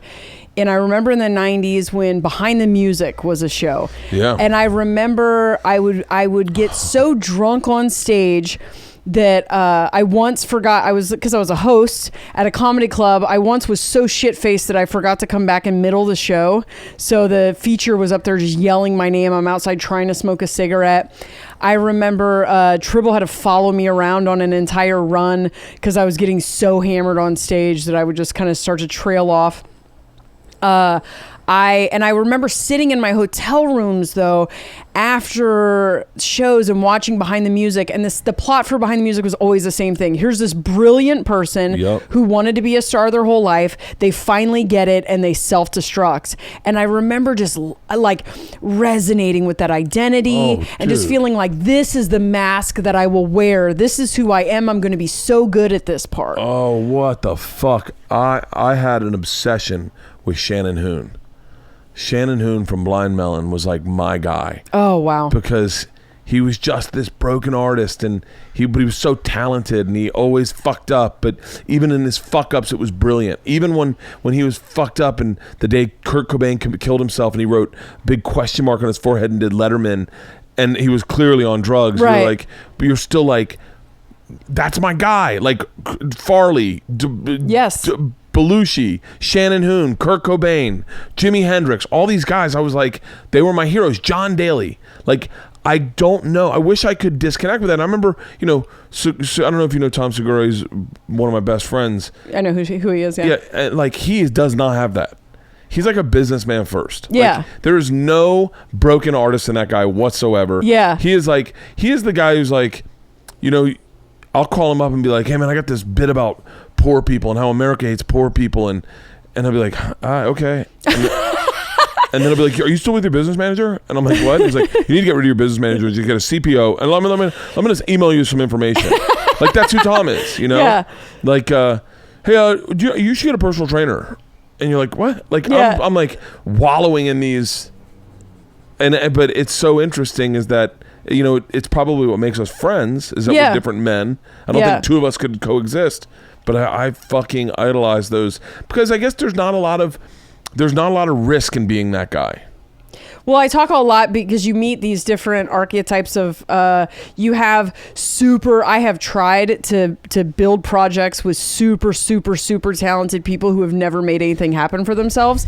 Cause I'm like, with my drive and my focus and I can make, but those people always have this wicked fear of success that there is nothing you can do to undo. So if someone has a fear of success, there is no power on the planet stronger than an artist's fear of success. I don't have a fear of success, but I have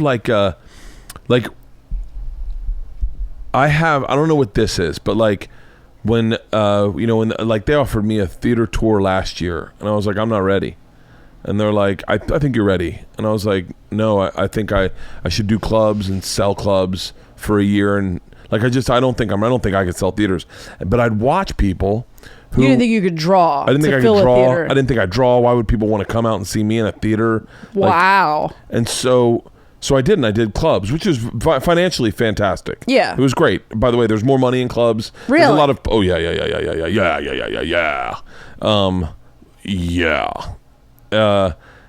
and so But like, and I hate to use Tom as an example, but I know that I'm safe talking about him because he does not care. Yeah. They told him he was ready to do theaters, and he was like, yeah.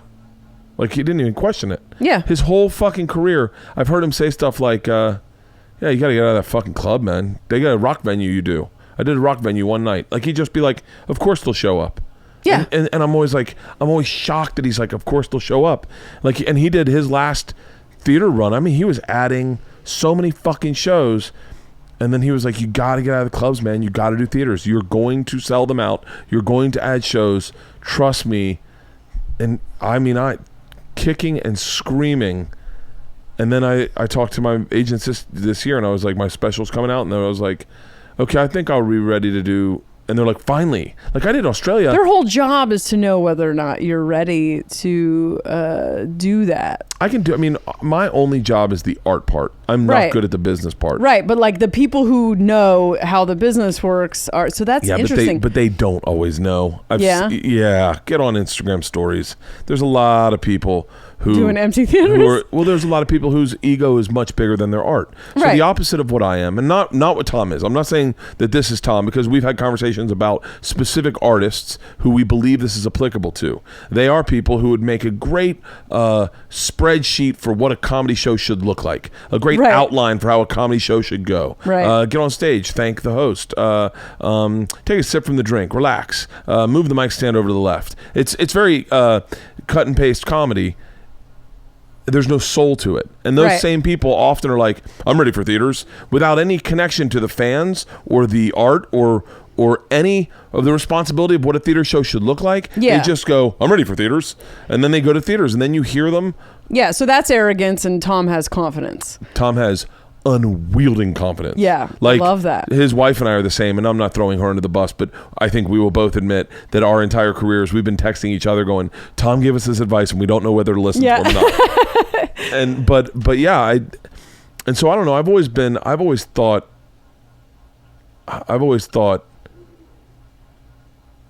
be prepared. I guess, like, be madly prepared for when the success is ready to show up. Yeah. And not be one of those people that just thrust yourselves into situations and fuck it. It's shit. It's sink or fly. Yeah. But there are a lot of people like that. I don't know how we got into this conversation. But fear of success, and then you were talking about. Yeah. So I know a few people like this, because like a fear of success would be you would just sabotage every. Not email people back. Yeah. Not like email people I got back. that too. I got that too. Then. I've tried to do like I want to write TV, and so I've tried to write shows and create things with people. And then they would just disappear for a week and not do whatever they were supposed to do. And then I would do it for them. And then they would show up and be lucid all of a sudden and want to undo everything I did and stuff. And then just energetically things never work out because this person does not want to succeed. And you can't make that happen. There are also people like everyone wears a mask, and you have some people that wear a mask that's so much better than what they are. And it's most people, right? People are trying to put on, and then there's people like you that I like. Once I start talking, get to know them, I'm like, wow, you wear a mask that's you wear like a less than mask. Like you believe an identity that isn't equal with your actual output. Yeah, your actual. I found that in this space I'm very safe. Yeah. The people that listen to this have said things to me that make me that I find comfort in being honest. Yeah. I stopped being honest on Twitter and Instagram the same way I said don't put that out there. Yeah. I remember one night I had by the way, it was not a meltdown. It was like on Periscope, and I was like, I just didn't know who was watching, and I was getting ready to go to a Christmas party, and I was complain. All I did was complain that my shirt was tight and that my jeans were tight. That's it. I was like, fuck. So, but I said it in a very honest way, the same way. I'll say it. This is how I said it. I was like, fuck, I'm so fucking fat. I'm fucking tired of being fat. If you're skinny, you have no idea how much this fucking sucks. I have to go to a dinner party tonight. I'm just uncomfortable. Like, fuck it. You know what? I'm going to make a cocktail. It's all going away. That's all I said. Yeah. And everyone was like, bro, 911, are you okay? And I was like, oh, sometimes And I was like, never mind. I was like, never sharing on social media my feelings. So I'll always, if I'm on social media, I will never put out, I'll only show you the fun parts of my day, the parts I am enjoying.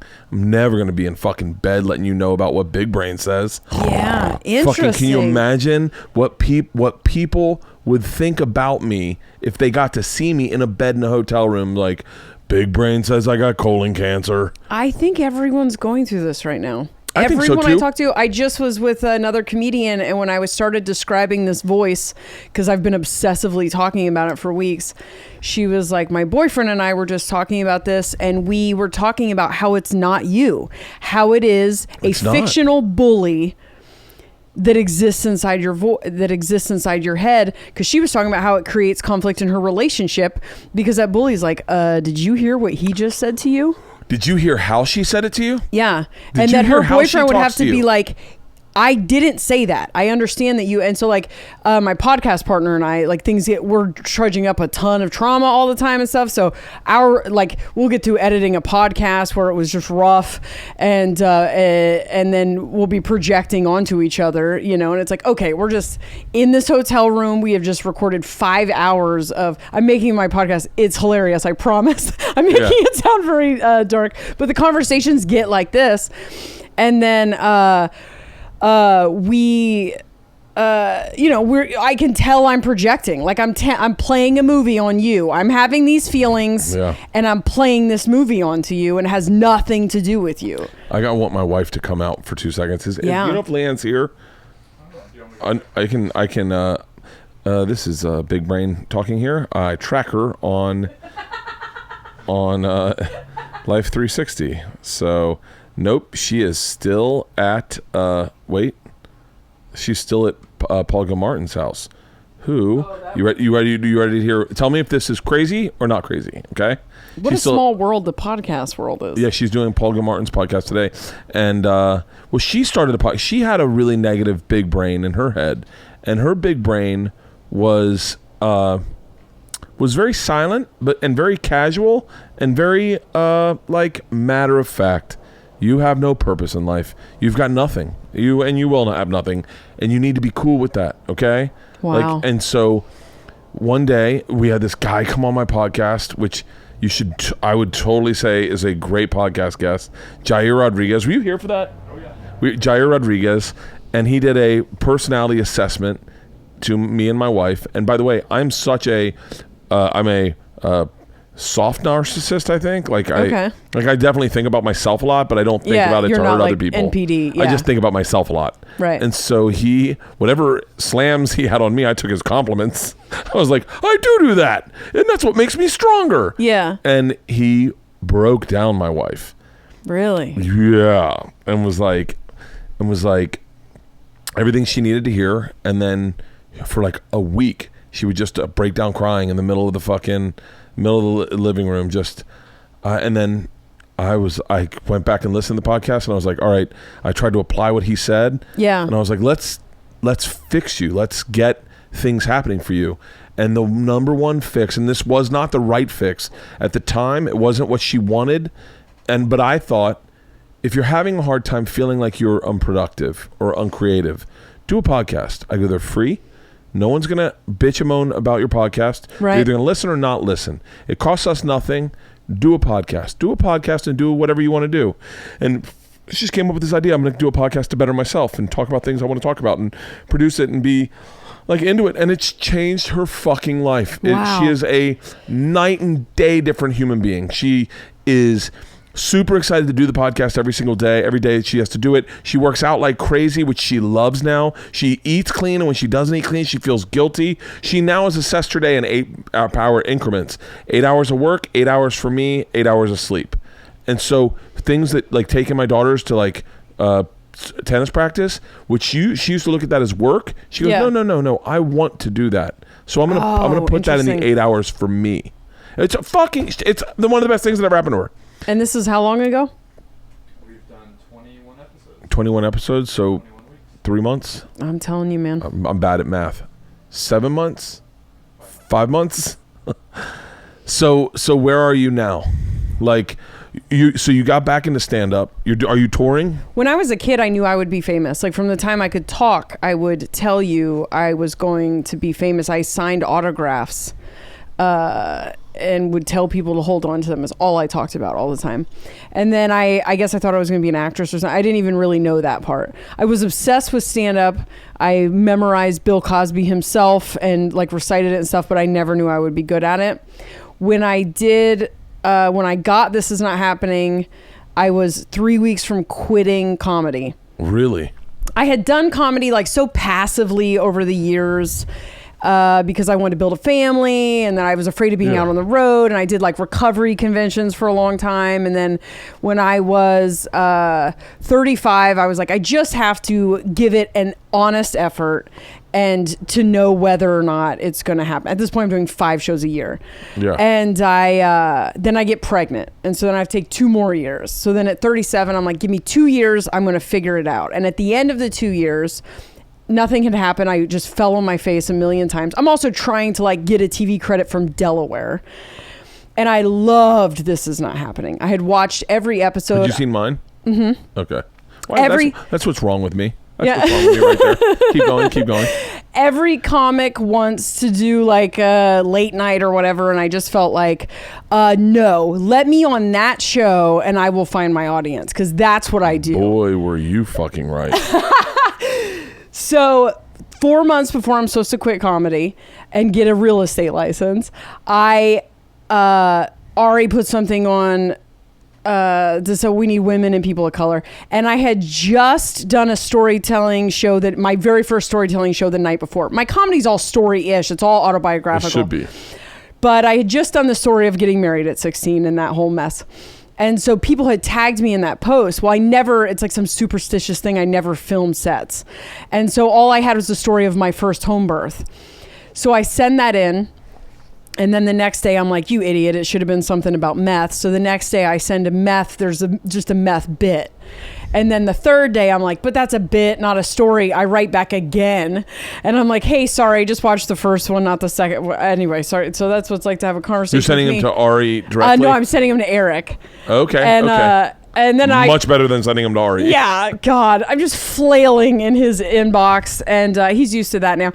And so then I'm like, well, I'm never going to hear from them again. So now we're like 3 weeks from me quitting comedy, and I get an email that's like, we didn't pick you, but we think you would probably have something that works. So you want to keep in touch? And I was like, yeah, I'll keep in touch. And so I called people and was like, put together a storytelling show. I need to get this ready. He's talking about next year. Get in touch for next year. 3 weeks later, I have written Meth Piss, the first draft, and taped it and sent it to him. And he's like, all right. Yeah, I mean, you have a literal year to figure this out. And I don't stop. Every few weeks, I'm sending him a new version. Poor Eric. And so when I did... And then when I wrote it was a very hard bit to run, obviously. Yeah. Like I'm having to do that. I'm having to talk about shooting up in my neck and drinking my pee at like VFWs and improv theater. Because I was like, I don't give a shit. Like this is my one shot. I'm going to make this work. And so everyone else is just going to have to, at the beginning, I would just apologize halfway through and be like, sorry, I have to run this story. There's a good disconnect with that, though. Yeah, no, there's a really good disconnect. I had to get desensitized to how hard it was for people to listen to my therapist. Hold on one second. Hey, real quick, I'm on my podcast, and I was trying to do the Spock and Jim and Scotty analogy for id, ego, or super. What was it?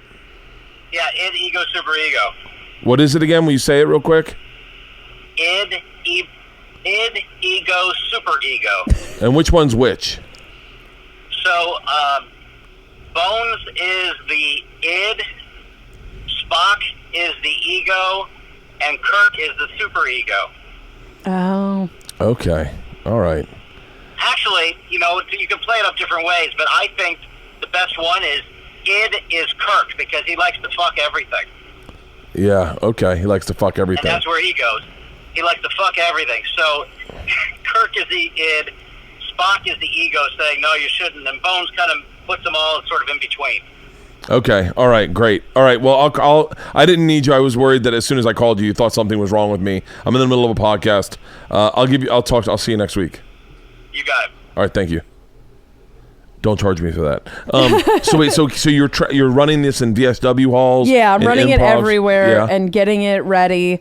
And when I was on stage, so I'm living in Delaware, so I was on stage in LA doing Meth Piss. For the first time, I felt like in my hand, I felt the thing I knew was going to exist when I was a kid. Like I knew it.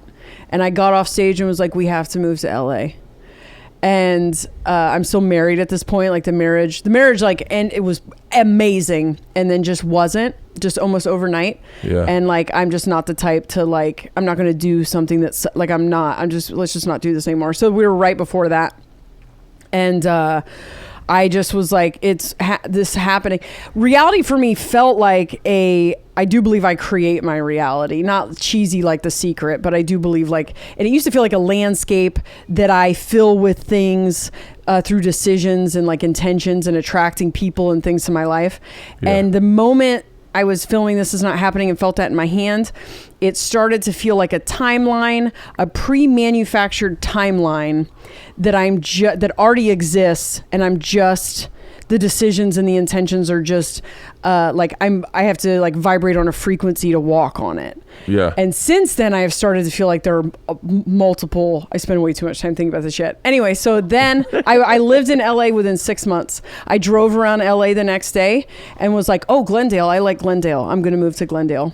Really? And I had to move out of my house, move into my parents' house for 6 weeks, where I worked overtime at a fine dining, like I hadn't had a day job in years, where I worked overtime at a fine dining restaurant to stack money, and then just did a huge show before I left, took all that money and moved to LA. And I went to a comedy festival because I live in Delaware. Nobody knows who I am. Yeah. And I went to I work at a comedy festival. You work at a comedy festival? I bombed at a comedy festival in 2014 and was like, I have to come back and redeem myself. So I was like, you guys should let me do your social media. And they needed a new coordinator. What's comedy festival? Big Sky. I don't know. Yeah, it's just it's like a competition kind. It's great. Okay. That was like camp Montana? for comedians. Yeah. It's great. Yeah. I'd go there. It's a phenomenal. And it was like 3 years old at the time.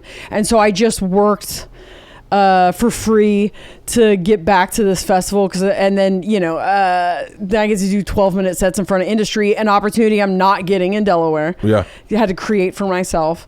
And so I was going this year and I was like, I'll get repped. This is my 4th year at this festival. I've never gotten repped out of it, but I just knew, I was like, I'll get repped. Cause This Is Not Happening was like not coming out. And then it hadn't come out yet. It hadn't come out yet. And so then I get to LA in January, 2 days before I get to LA. I'm driving across the country and I still have no idea how I'm going to pull anything off. I'm repped though. I did get repped in, like I said I would. And who? Olivia Dowd, Mosaic. Oh, Mosaic. Okay, I know Mosaic. And so I was like, I had written some TV shows. I'm the worst person in this business because I do ask who and I don't know anything. I don't know what anything. I'm always like, are you supposed to do this? Am I supposed to? I have no idea what I'm doing ever. I'm making it up as I go along. But I had written some TV shows. And so I wanted to sell these TV shows. And so 2 days before I get to LA, I get an email that says, hey, they split the season in half. If you're getting this email, you're on next season. And I was okay. Of This Is Not Happening. So now I just have a year to kill with triple the rent that I was paying and no job. Kids coming out with you? Kids with me. Husband with you? Husband with me at the time, but ex-husband. Yeah. And we went from like a 3,500 square foot house to now we're bunking in a 1,100 square foot apartment, which is not fun with your freshly split. And not like anything was going to happen like overnight, but it was going to happen much faster than a full year. Yeah. And I was like, man, sometimes I have these experiences where I feel like I'm steering, like I have decided I'm going to experience something and then reality says, nah, but I feel like I'm having a standoff. And I was like, no, I came here to experience this. It's not changing. And I just had this weird standoff with reality where I was like, nah, it's coming out this year. And then the season came out. They did the preview, like everything else. And I was on a great episode next year, but But your episode your episode came out. So then I had all these things like planned, right? Yeah. And then I was like, okay, well, I'll take my time. This doesn't feel real though. Doesn't feel real. It does feel like I'm on the final click of this roller coaster. Doesn't feel like I'm going to sit here for a year. And then like mid-February, I got a call that was like, hey, bad news. They cut your episode up. And I was like, yeah, I don't care about it. Can you put me on the internet though? And they were like, oh yeah, that's in 2 weeks. And I was Sweet, like, that you didn't go on Comedy Central? I don't think so. Who gives a fuck? Who gives a I mean, no offense, Comedy Central, but like, look, like, no slam to Comedy Central, but I'll tell you right now, I've had more. I don't know if my episode made the air. Yeah, I don't know, but I know for a fact, Flying Dildos, which was the second story I told on there. I want to say it has. Let me see. I know that people yell it out at my shows, and that is the only place I've ever told it. And I doubt they saw it. It has 2.4 million views. My Fighting a Bear is 2.6. Dear Ari Shafir, thank you so much for negotiating your deal where you said these videos. Let me tell you something. Look, I'll always shit on Ari. I love him like a brother. I do. I really do. And I'll always shit on him jokingly and vice versa. All of us joke. And I hope you get the joke that we are friends and this is us shitting on each other is fun. I have a list of texts right now from them trashing me. But Ari, when he made his deal, he said it needs to be on YouTube. No one is watching your network. They're only watching YouTube. And thank fucking God, because I just don't think millennials are watching TV, period. I love Comedy Central. They're great. But Comedy Central, there's no reason for you to talk shit about them. I'll be very candid about them. I think you have almost 1 million views and your story's only been out for 3 fucking months. Yeah. For 3 months. Yeah. And it's got almost 843,000 views. It got. You look fantastic in the story, by the way. Thank you very much. It is a great piece of tape for you. Yeah, no, it was overnight changed. I don't even think I have like fully soaked up everything that it, and when I was getting ready for this and not happening, I watched every single video. I read every YouTube comment because I'm insane. And so I know what all the comments look like, especially on the women's videos. I always read comments. I've read all of my comments are so, I do think I'm somewhat impervious to the like fuck this junkie bitch. I don't even pay attention to that. I'm like, or like all the dumb female comics aren't funny, whatever. But overall, so complimentary. So many people came to the podcast. You only have 571 dislikes. 13,000 likes. That's. I think I'd take those numbers. We'll look at Bert Kreischer. You ready for this? I'll take Flying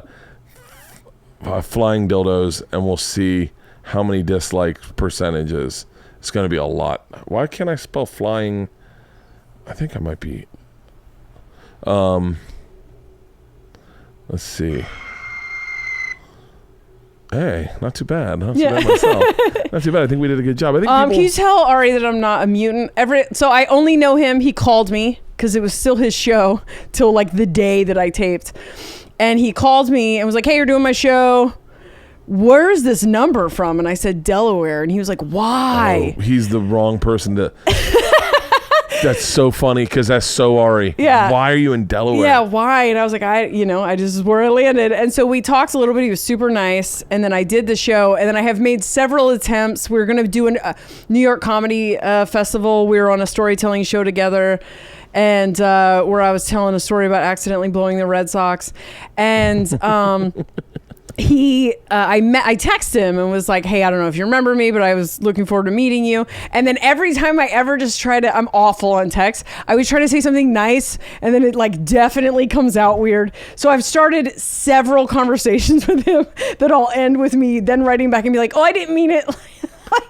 Like what? It's all right. Wait, read me one. I think I tried to tell him, he's like, oh good, so it worked out good for you. Because I was like, this has helped a lot. Yeah. You know, thank you for this show. He's very generous and very happy about that. Yeah, like I would have never, even if I did late night, even if I found a way to make something that I talk about not dark enough to be on network TV, that's going to introduce me to an audience that would hate me if they saw me in person. Mm-hmm. When I saw his show, I was like, oh, this is my home. This is where I belong. This audience wants to hear the shit that I talk about.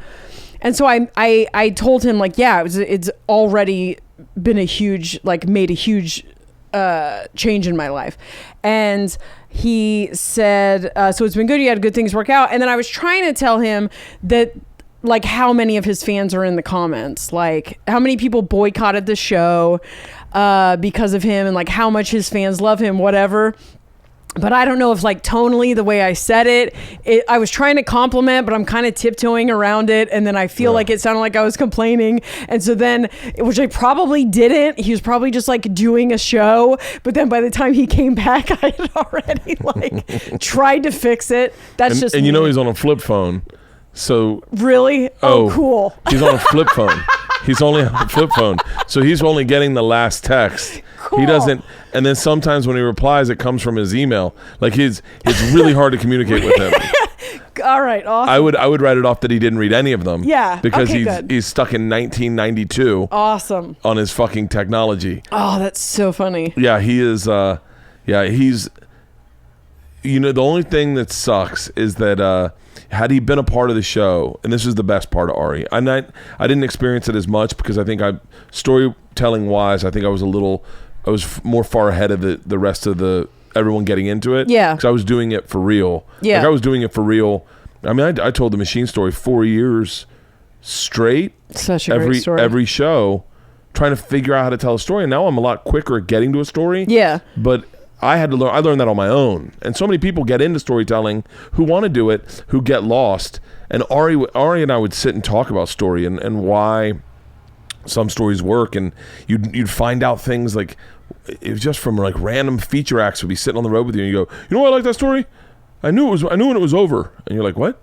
He's like, I knew when it was over. Like I could tell, oh, it's over now. And that's why I started clapping, because it was over. And yeah. Went, really?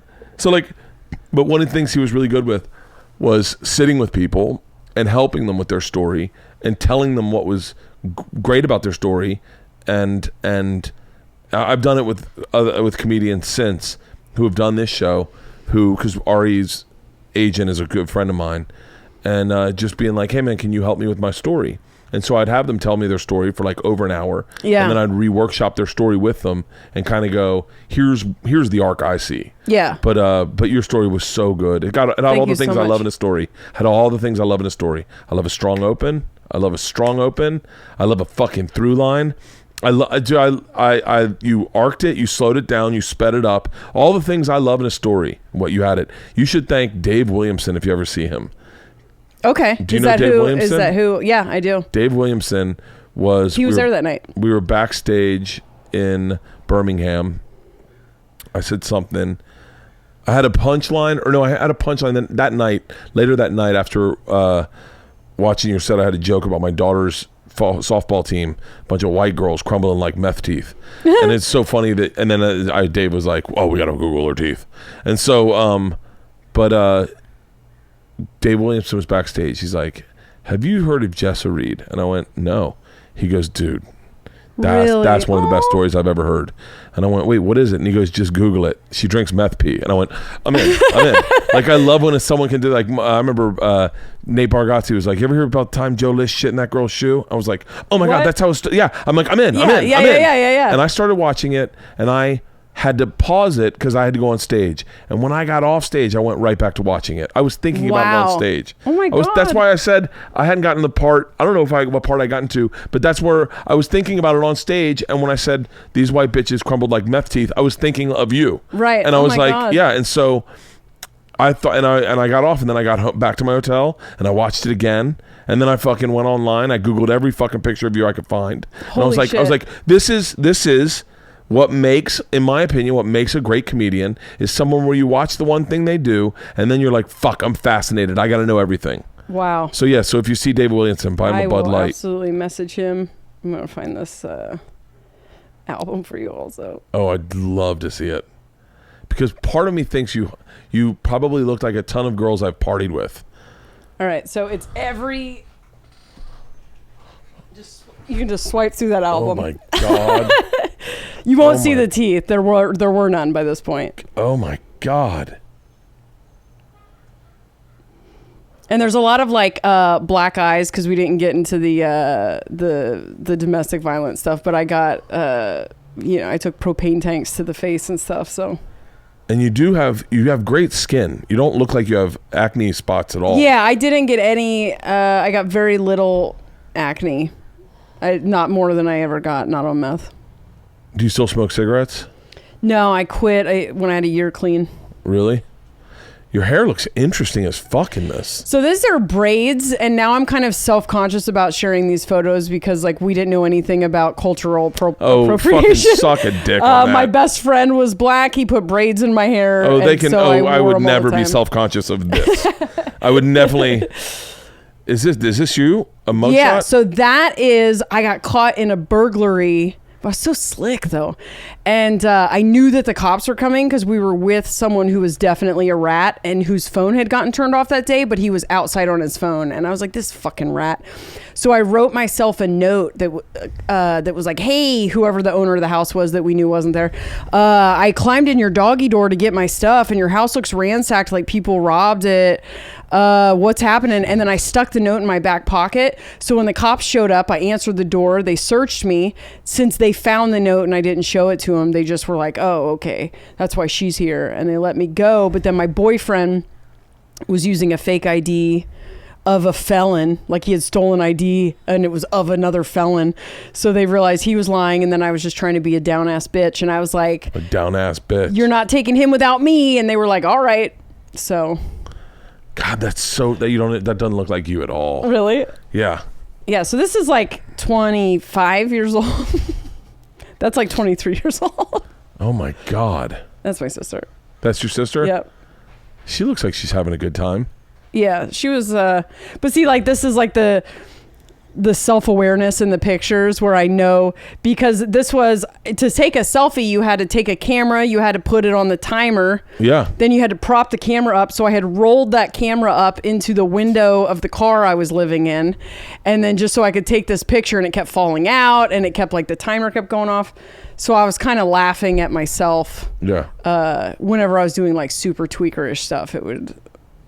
A lot of tweakers don't know. Like, they don't know that they're being... Well, I'll tell you what. Everyone listening, you got to hit up Ari so you do Ari's podcast. Because Ari and I do very different podcasts. I'm not the best interviewer. Ari's a really good interviewer. Yeah. Like, he really is a genuinely thoughtful interviewer. And I've listened to some of his interviews he's done, and I've gotten real... Like he doesn't mind... Like, for me, sometimes I like the broad stroke. Ari doesn't mind taking one thing you say and whittling that away. He's a really great interview, and I'd love to hear you on his podcast. Yeah, I would love to. And then obviously, you're just you've had a really amazing set of life experiences. Yeah, I did Sam Tripoli's. I did a tinfoil hat because obviously the alien thing was... Oh, yeah. God. And at the end, he was like, I have to apologize. I thought this was going to be way lamer. Well, I'm telling you, I don't know. I mean... You've got representation. I don't know what else I can do to help you other than promote the living fuck out of you. So if you've got a tour date, let me know. Tag me in it, and I'll retweet it as always. Okay. And get you on Ari's, and I'd love to have you back on the podcast. Yes, for sure. I would love to have you back on the podcast. Yeah, absolutely. And I would love to get you to do... I don't know if my wife's friend will do a podcast, but I would love to get you on my wife's podcast with her friend. Okay. And just share stories. Absolutely. I can always tell when my podcast needs to be over because my daughters start walking by for no reason circling, at all. And they're just like, hey, oh, okay. Yeah. And they're going to get one egg out of the chicken coop. But this has been awesome, Jessa. Thank you so much. How much time do we do? That's perfect. Awesome. 2:10. Hey, what's the name of your podcast? Where can everyone find you? Mormon and the Meth Head is the name of the podcast. It's everywhere that podcasts are. Who do you do it with? Aaron Woodall. Oh, that's right. Aaron Woodall. And what's your Instagram, your Twitter? My Twitter and Instagram are both Jessa Reed Comedy.